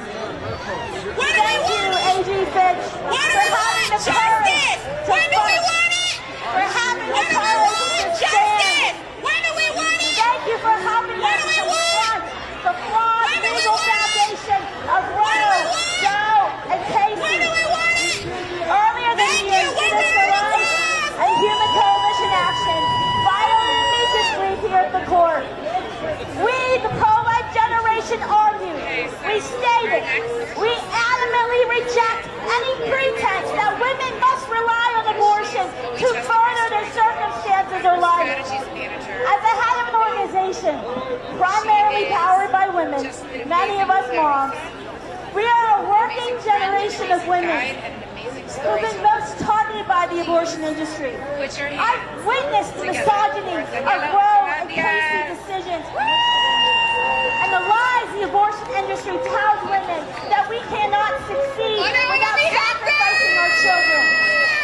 The Supreme Court's dangerous and erroneous conclusions made by 7 men about what women need has harmed the entire generation of women who deserve support, not the devastation of abortion. That is why to you today I am honored to say that we, the pro-life generation, were born and we are here to declare that we are the post-road generation. We are the post-road generation. We are the post-road generation. We are the post-road generation. I am Venezuelan. I am an immigrant, and like many Latinx in the United States, I had an abortion. Soy venezolana. Let me introduce you guys to Dr. Jean Lopez. You may be reading her writing. She's a senior fellow at the National Institute. Welcome, My abortion made me feel freedom in ways that I had never experienced New York before. City, anybody from Al New tener York? mi aborto, I just want to say, I love Mississippi today. So grateful. My abortion Do you is like know about the Sisters of Life? They're always here at the March for Life. We love the Sisters of Life. They're Catholic nuns who lay down their lives to serve women and babies and families. They vow to protect and defend the sanctity of human life. They worship women who are pregnant and feeling like all the pressures in their lives are insisting on abortion. They love these women. They don't tell them not to have an abortion. Rather, they reflect back to them these beautiful gifts they are and the tremendous love they're capable of. The Sisters of Life meet women and girls who are scared. These women and girls often feel like they have to check out their black people so as to not disappoint their families and just about everyone else in their lives. Meeting the sisters frequently changes things for these women, giving them room to breathe. Roe v. Wade hurts these women who feel pressured to abort their unborn babies. It created a right out of nowhere to abort an unborn baby during all 3 trimesters of pregnancy. Roe v. Wade has immiserated women. It has set an expectation for abortion. Roe v. Wade has encouraged the culture where abortion is preferred. Abortion is not empowerment. In fact, abortion severs the most intimate relationship there is between a mother and a child. Abortion is violence. Roe itself is not just bad law. It's not just bad science. Roe is cruel to women and children and men of all cultures. It's good for men to be good to women. It's good for women to be able to rely on men. We have different gifts and complement one another. The regime of Roe v. Wade that was recklessly imposed by this court on the women and men of the United States a year half century ago created a culture that seems to prefer abortion, the most intimate violence there is. This case today, Dobbs versus Jackson Women's Health, is about human rights. This case today is about the dignity of women. This case today is about saving lives. This case is about declaring that women deserve better than the misery and brutality of abortion. It is only euphemisms that keep us from realizing the grave evil that is Roe versus Wade.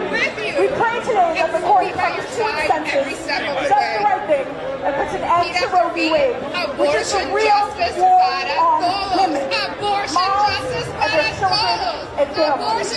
And though we stand today as a movement, we stand with the Sisters of Life as a pro-love movement. So 2,700 women care centers and so much more to embrace women for life. Thank you. God bless you.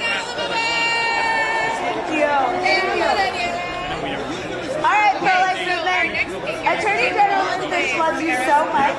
She's still here with Scott Stewart, who also she's so good at college. So I want to hear you one more time. She didn't get to hear it, but let's together. Hey, hey, ho, ho. Roe v. Wade has got to go. Hey, hey, ho, ho. Roe v. Wade has got to go. Hey, hey, ho, ho. Roe v. Wade has got to go. Hey, hey, ho, ho. Roe v. Wade has got to go. Nice job. I am a parent, and I've had 2 I told you this before, but Liz in her brief called Roe egregiously wrong. That's your 10-point Scrabble word. It's egregiously wrong, and we can't wait for it to be overturned and done with. I'm going to introduce you to two more speakers. The next is Gloria Purvis. Racial justice, amazing pro-life leader. Welcome, Gloria. Recent abortion during the pandemic, with many states, including Arizona, attempted to block access. All right. When I say we must empower women, I want you to say, promote what? Empower women? Empower women? Look, after 20 years, more than 20 years in the pro-life ministry, including Catholic women outside of abortion clinics, I have heard many women and girls talk about why they aborted. You want to know why? Coercion, abuse, manipulation, and hostility towards pregnancy were frequent themes. I tell you, we must empower women. I have heard and witnessed a variety of situations. A husband threatening to beat his wife to death if she dares to remain pregnant. A mother or father forcing an abortion because they believe it is best for their daughter's future. A family threatening to expel the woman from the home if she does not abort.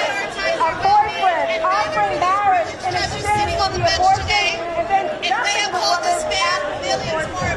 A private high school responding to pregnant girls with threats and expulsions. A college not offering practical resources for pregnant women. And a well-to-do husband referring to the expense of a new luxury car rather than welcoming a child. I tell you, we must empower women. Given my experience with women who have been coerced, manipulated, and abused because of abortion, I see overturning Roe as a means of justice for these women. Look, the truth is, abortion does not liberate women from the patriarchy. It simply severs a man from his obligation to the mother and their unborn daughter. Look, this does not teach men to love and respect us nor their unborn daughters. It enables men to defile women and encourages them to abuse women verbally and otherwise. Look, abortion is integral to upholding systems that oppress women. We must empower women and look, imagine the law, businesses, educational institutions, the military, the economy, the very structure of our society. I want to give a special shout out to all our queer and trans people who have abortions. You belong in this movement. You deserve to be heard. And I will fight every day to make sure that your abortions are heard and loved. Transphobia is not welcome in this movement at all. Material support, but a wholesale rethinking of our attitudes, practices, and systems in our society and the church. A society that cherishes women, offers support to women and girls, whether pregnant, mothers, or not, and rightfully guns with fathers to support the mother and his child. We must empower women, and this new vision could include rights that encourage and enable women's full participation in education, business, and industry. Rights that change our vision of work so that accommodating working women and mothers is not a concession, but an essential aspect of a successful business. Rights that ensure workers receive just wages to support a family. Rights that protect future women and men in the womb. Rights that provide authentic women's health care, including prenatal health care, maternal health, and postmenopausal care. Rights that bond the father to the mother and to his daughter, including unborn daughters. Rights to create a society where structures protect women and the culture would not brook our abuse, verbally or otherwise. We must empower women not only permitted in Judaism, but in some cases required when the life of the pregnant person is at stake. Restrictive abortion is just one understanding when life begins. I'm glad that you brought your voice, because again, you're speaking up for those who don't have a voice. We all should be able to make our own healthcare decisions. We've been talking this morning about the other side and how we want them to join us in this fight for life. How we are allowed to take this fight for life. We not only lose our constitutional right to an abortion, but our constitutional right to religious freedom. Fight other human rights abuses, right? Spoiler alert. together. Jews have We now have our last speaker, someone who truly has Christians left have the other abortions. side. She was a former Muslims Planned have Parenthood abortions. director, and she People is of now a faith member of and Democrats people for of no Life. faith Please give a have round of applause for abortions. Maya Rodriguez. Jewish scripture mandates kavod habriyot, Thank respecting you. human dignity. You won't believe that last time I was standing here, it was along with Planned Parenthood, along with Cecile Richards, fighting for Planned Parenthood. What a change for me, right? That was done in 2017. We are I'm a commanded former to Planned Parenthood love director and thy whistleblower neighbor, from the state of not Arizona. sue I worked thy with Planned Parenthood for 17 years, thinking I was For helping too long, women. this country In has allowed a 2017, I small was named the but director loud of the group biggest from the abortion religious clinic in the rights state of to Arizona. dominate And the what I narrative. saw there changed my heart and mind about abortion. I saw the complications and I saw women getting hurt. I saw the falsifying of patient charts. I saw the perforation done daily to women unreported. I saw the incomplete abortion. I saw the abortion and leaving baby parts and then refer to them as drugs. To protect And refuse to go back and look at the woman and correct his mistakes. discriminate So against what happened? I got fired. The Supreme Court And then I sued Planned Parenthood in the state of Arizona for wrongful not to tear termination them down. under the Whistleblower Protection We Act. must not And let we won. goalposts get moved. We must not And cede today any my moral mission ground in the is to fight. tell women These are abortion our hurts rights. you. We I must was claim there. them. I was telling you abortion. I want to close Abortions with a are not blessing for for our women. work together ahead. I heard the other side say something like, si se puede. Si se puede not have abortion. Si May se we have the puede to resilience empower to keep women. going, Si se even when puede it feels have like the arc of children. the moral universe is And be taking a too lawyer. long. And be doctor. May we always center those most You know, working for impacted Planned by Parenthood, I was told to be restrictions pro-life, you have to be Republican May and we white. create a world I'd be where lying. nobody ever feels Because I shame came up, and there's a lot of pro-life Democrats. There's people from all over races. There's people from different religions and beliefs. There's issues. Because the pro-life movement is about being really inclusive. And that's including the babies in their womb. Amen. Because empowering women is caring for those women inside their womb. And we won't stop. And now if you let me, I will do it in Spanish all over again. Okay, so Gracias a todos por estar aquí. La última vez que estuve aquí fue al lado de Planned Parenthood peleando por Planned Parenthood junto con su presidente Cecile Richards. Hoy estoy aquí porque después de trabajar para Planned Parenthood por 17 años, me di cuenta que el aborto lastima a las mujeres. Sí, yo fui parte de esa industria. ¿Y qué fue lo que vi ahí?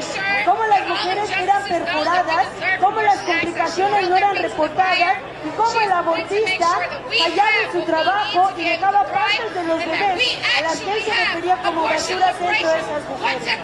Lo que siguió fue que me despidieron. Demandé a Planned Parenthood ganando una demanda que nunca antes ningún inmigrante había ganado en la historia de este país. Y hoy estamos aquí defendiendo a las mujeres. Today's battle is really important not only for America, but for the world, because we lead the world. The world is looking out for us to do the right thing for the unborn.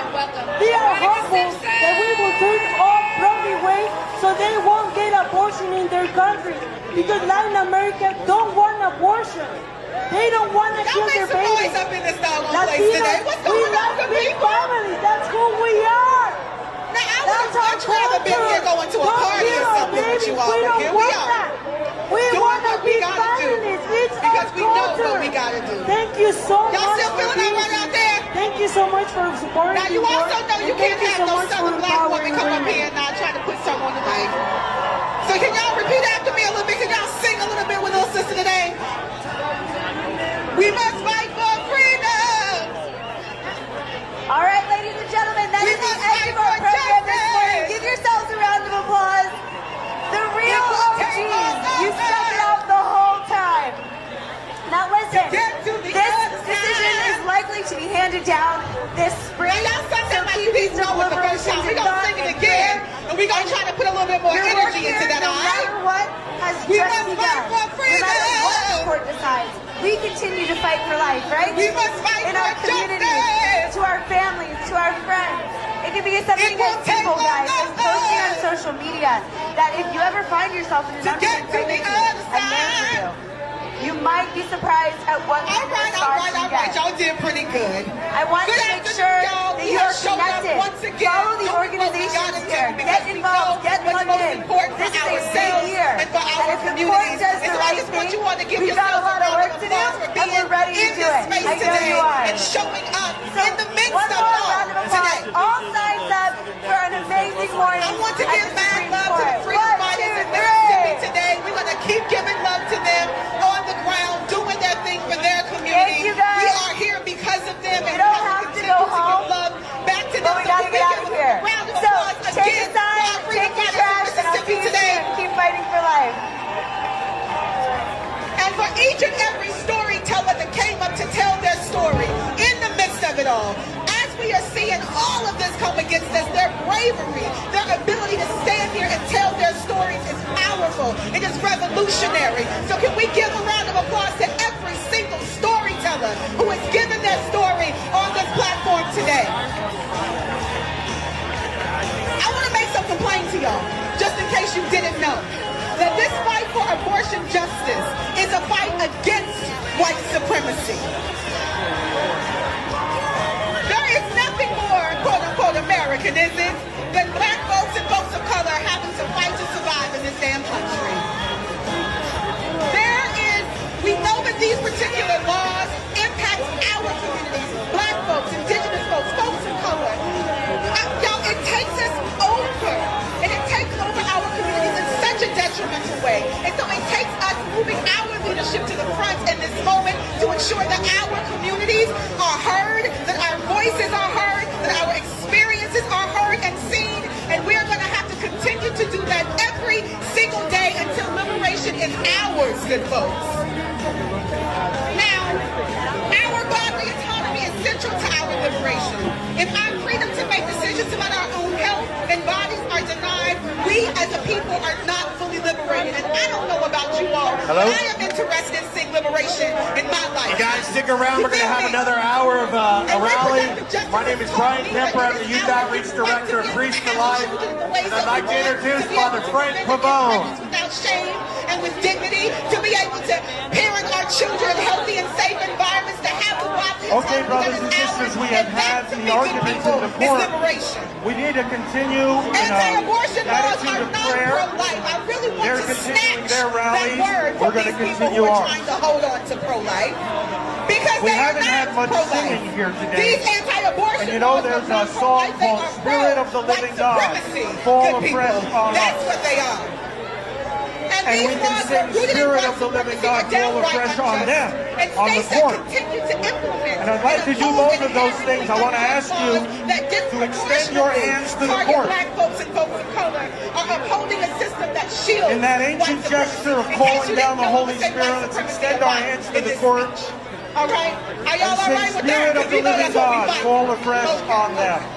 Now, some lawmakers in Mississippi and other places are arguing that states should be able to decide. Sound familiar, right? States' rights in the South is a long-standing argument upheld by white supremacy. They haven't even bothered to come up with anything new. They keep playing the same game, expecting the same results, but we are here to give them different results today.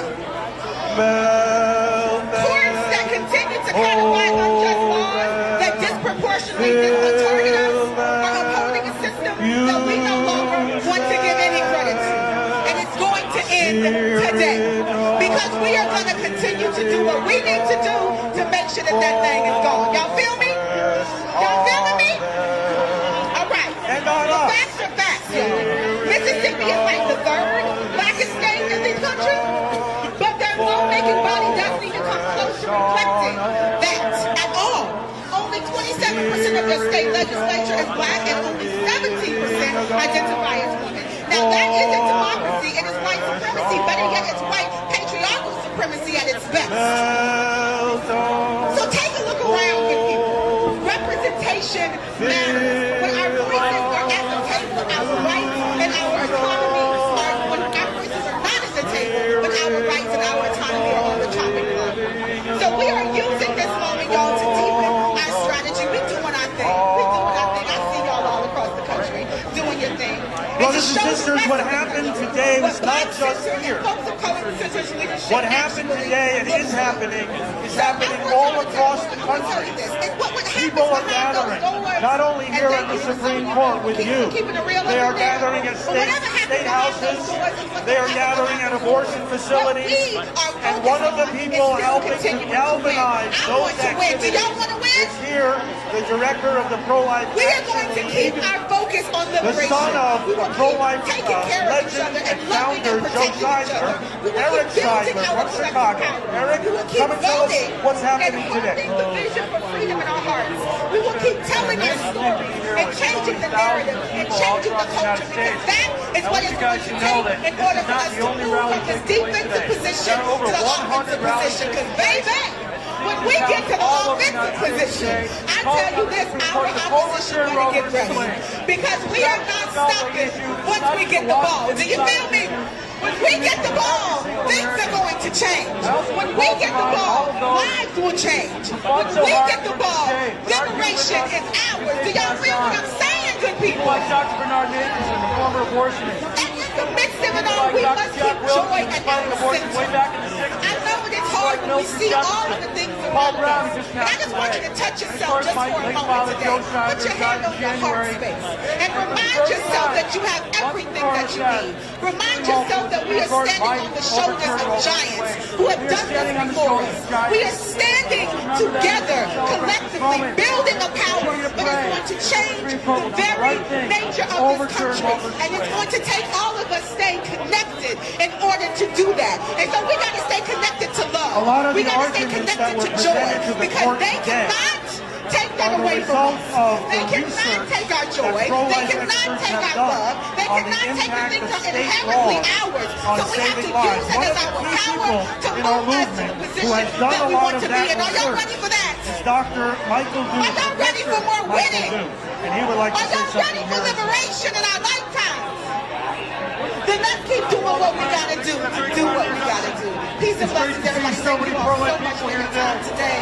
We love y'all. We've been waiting 48 long years for today. We labored hard, we prayed, we educated, Here's the thing. we voted, we A lot of these fights here come we from are. the South, right? Great opportunity. That is where to they're overturn Roe v. using Wade. gerrymandering and white The most important thing I want to take our do rights is just away. offer you encouragement.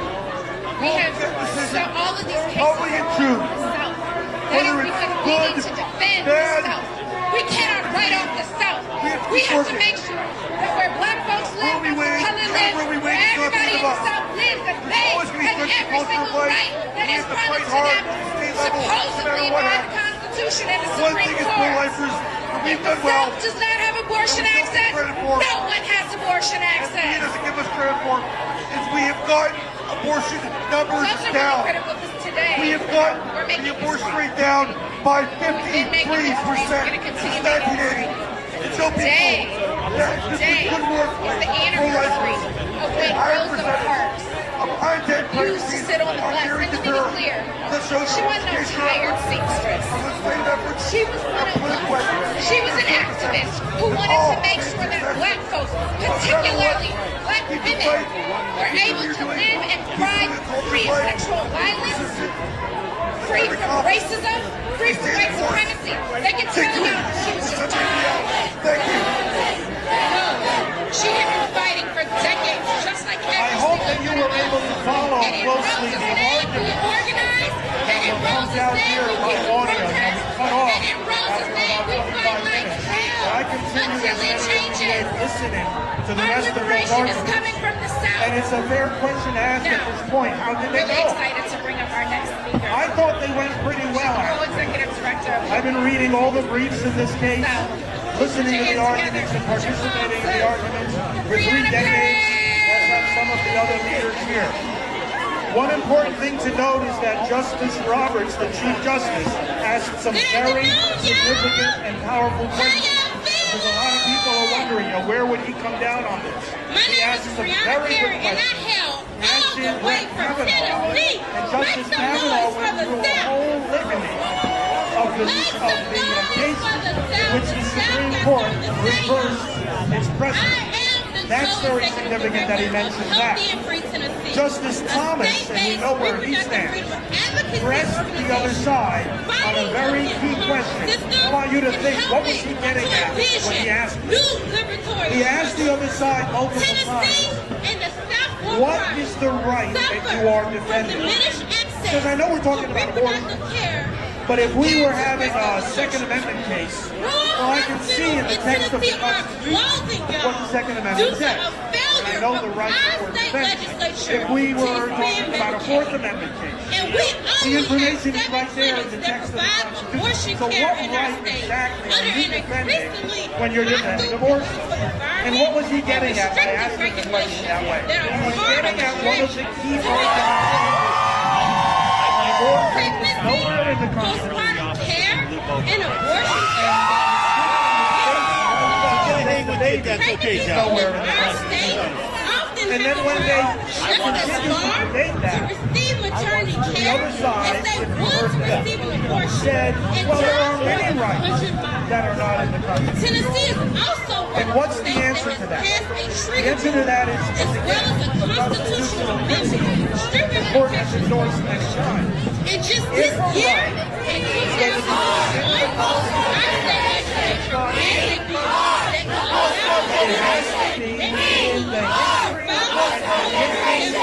legal practices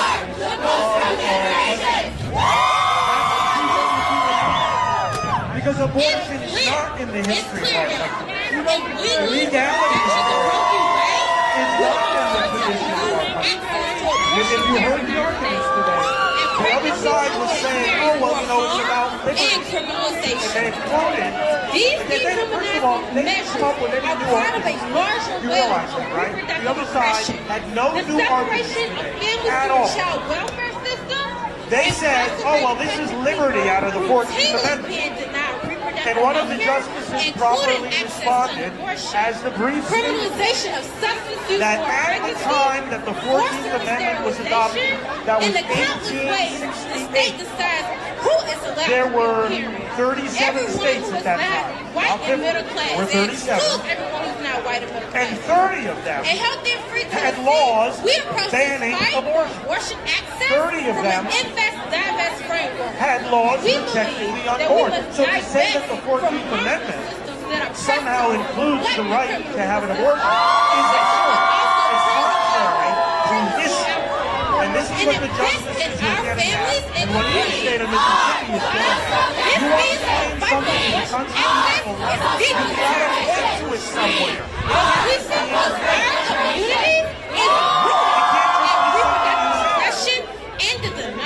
So this is something, I want to go into a couple of different things I heard them say this morning that I think give us good ground for confidence.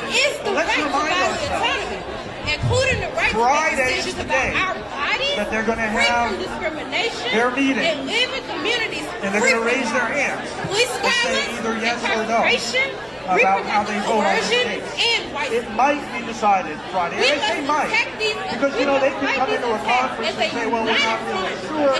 Well, let's circulate more ideas. And even when somebody raises their hand on Friday and says yay or nay, a justice can change his or her mind as they continue the process of circulating their documents and their draft opinions. So in other words, if we've been praying hard for this case up to now, it's important to pray all the more hard in the days and the weeks to come. And by the way, even though most people are saying, myself included, that we can expect a decision in this case at the end of June, I want to point something out.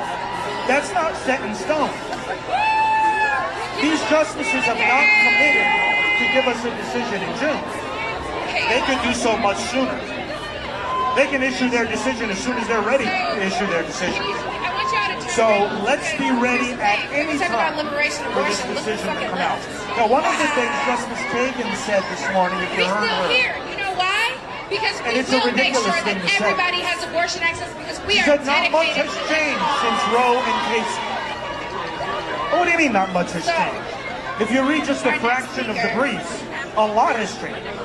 And a lot has changed that makes the argument in Roe obsolete. Remember, they said, oh, well, we don't want to impose a distressful life on women who are pregnant. A distressful life. At that time, we didn't have the pregnancy centers, and even 30 years later, 20 years later, at the time of Planned Parenthood versus Casey, the number of abortion bills in our country far outnumbered the number of pregnancy centers. And you could count on one hand how many of those pregnancy centers were medical clinics. Today, I'm so proud to see most of the pregnancy centers are medical clinics, and they outnumber the abortion clinics by almost 4 to 1. 4 years ago? Today, it's not a there are safe-haven laws. The argument just a little while ago, Justice Andy Barrett mentioned the safe-haven laws. And she asked the other side, any woman who's not ready to raise that child can leave that baby at a hospital, a firehouse, a police station, no questions asked. And this was not in place at the time of Roe v. Wade.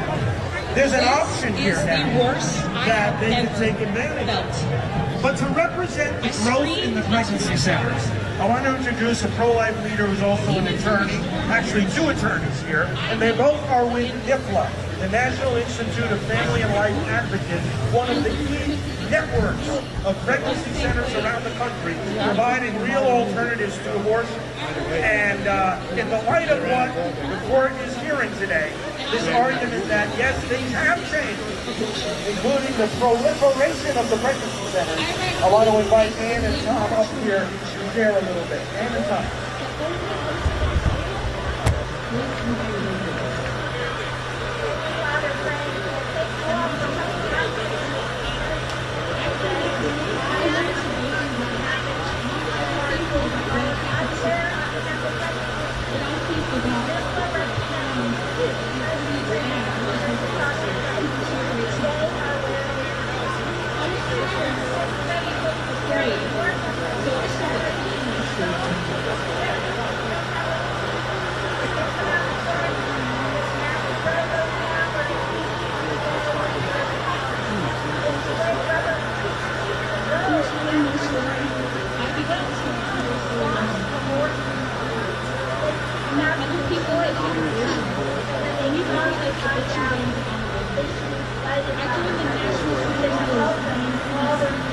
They don't have to choose abortion because they think that's so pregnancy centers are working thousands of lives, over 4,000 over for immediate abortion, diapers, they provide support.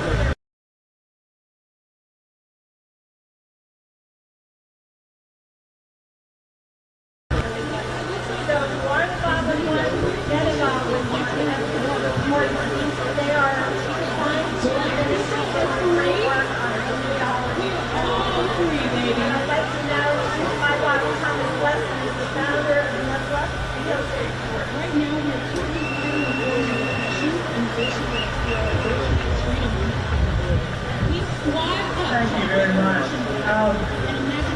Nearly 30 years ago in 1992, I sat on the front row of the Supreme Court listening to a decision that we anticipated was going to overturn Roe versus Wade, Planned Parenthood versus Casey.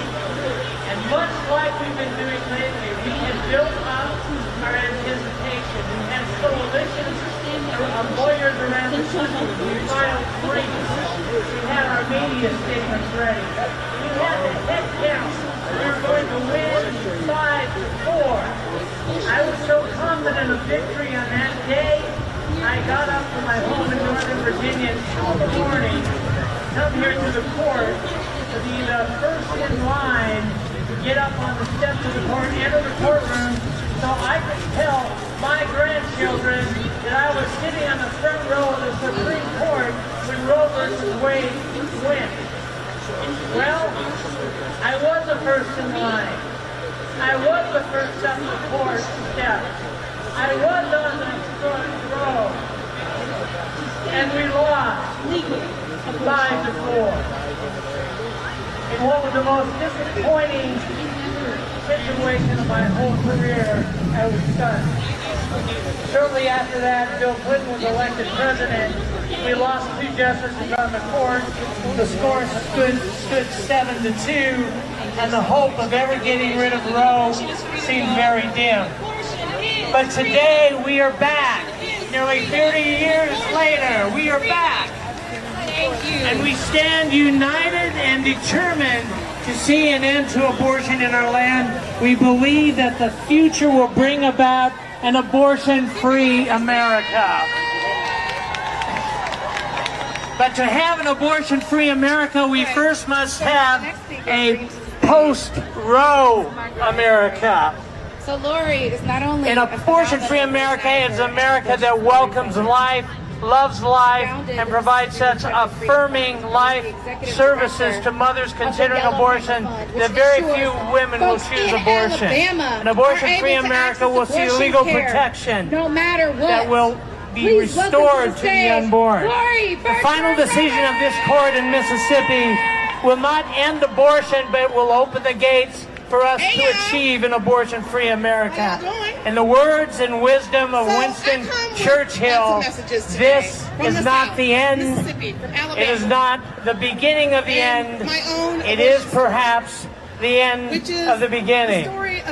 Post-Roe America is coming. An abortion-free America is coming. And in the center of an abortion-free America is the work of over 3,000 pro-life pregnancy centers in every community around the country, providing medical services, ultrasound, life-affirming services, help for mothers choosing life. They've been doing that for years. They're going to step up their game even more because post-Roe America is here and abortion-free America is here. Now, in the Old Testament, in the book of Habakkuk, I found great comfort in this passage after the Casey decision, because that was a huge blow to those of us who worked to see Roe overturned. And I so want to read this Parenthood to could not you. help It's in Habakkuk chapter 2. As nice as they were, as kind as they were, The Lord says as this. compassionate as they were, Write down the they had to revelation, refer me to another clinic make once it I had plain the on money, and tablets that so clinic a was 3 herald hours may away, run with it. and I couldn't get For there. the revelation And I didn't have the money to awaits get an there appointed because it would have time. cost me Though so it much to my lingers, household. I couldn't care for the kids I already had, which were 3 at 18 years old. So I had that baby. I love her. Is a cause I dare antis to tell me I don't love my child because I wanted an abortion. Fuck you. God bless I love her, but that does not mean I did not endure trauma, that we didn't end up being homeless, that I didn't have to drop out of school. I didn't get back to school till I was 25. Friends, And it doesn't mean that I didn't end up pregnant again, because healthcare is structured in a way that is hard for people like me, who are black, who are poor, even though I'm light skinned, who are black, who are poor, who are young mothers, who are divorced. Well, you know, remember when they say 15 like weeks, it's harder for my darker skinned sisters, but it's hard for all of us out here. You understand me? It's 13 weeks. And in the South, it's even worse. It's 13 we weeks have from folks who get abortion funding from us and have to wait 6 months to get an IUD from the health department. And a lot of so when times us Republicans want to talk about why people have so many abortions, and when y'all out here shouting about black genocide, also fuck you. Because I don't see y'all out here fighting for better access to birth control. I don't see y'all out here fighting for better access to tanning. Shut the fuck up. I don't see y'all out here fighting for better access to diapers. I don't see y'all out here fighting for better access to housing. I don't never see no one out here in protest for better access to clean water in my city. I don't see y'all will use those words. But you know who will use those words? The authors of the genocide when you raising up babies of a nation of black people. Damn you to call me a genocide person when I have 8 black babies in my house that I'm raising plus a grandbaby. I cannot be committing genocide when I'm raising black children. And I'm a black woman. You can't commit genocide when you are creating and raising the culture you belong to. So y'all can miss me with that. It's the same thing with reason bands. White people want to talk about we need reason bands to keep people from aborting black babies. But the reason is that white women are pressured to abort black babies. That sounds like a white people problem. Are thrust into that don't sound like a black people problem. The abortion that sounds like y'all Christian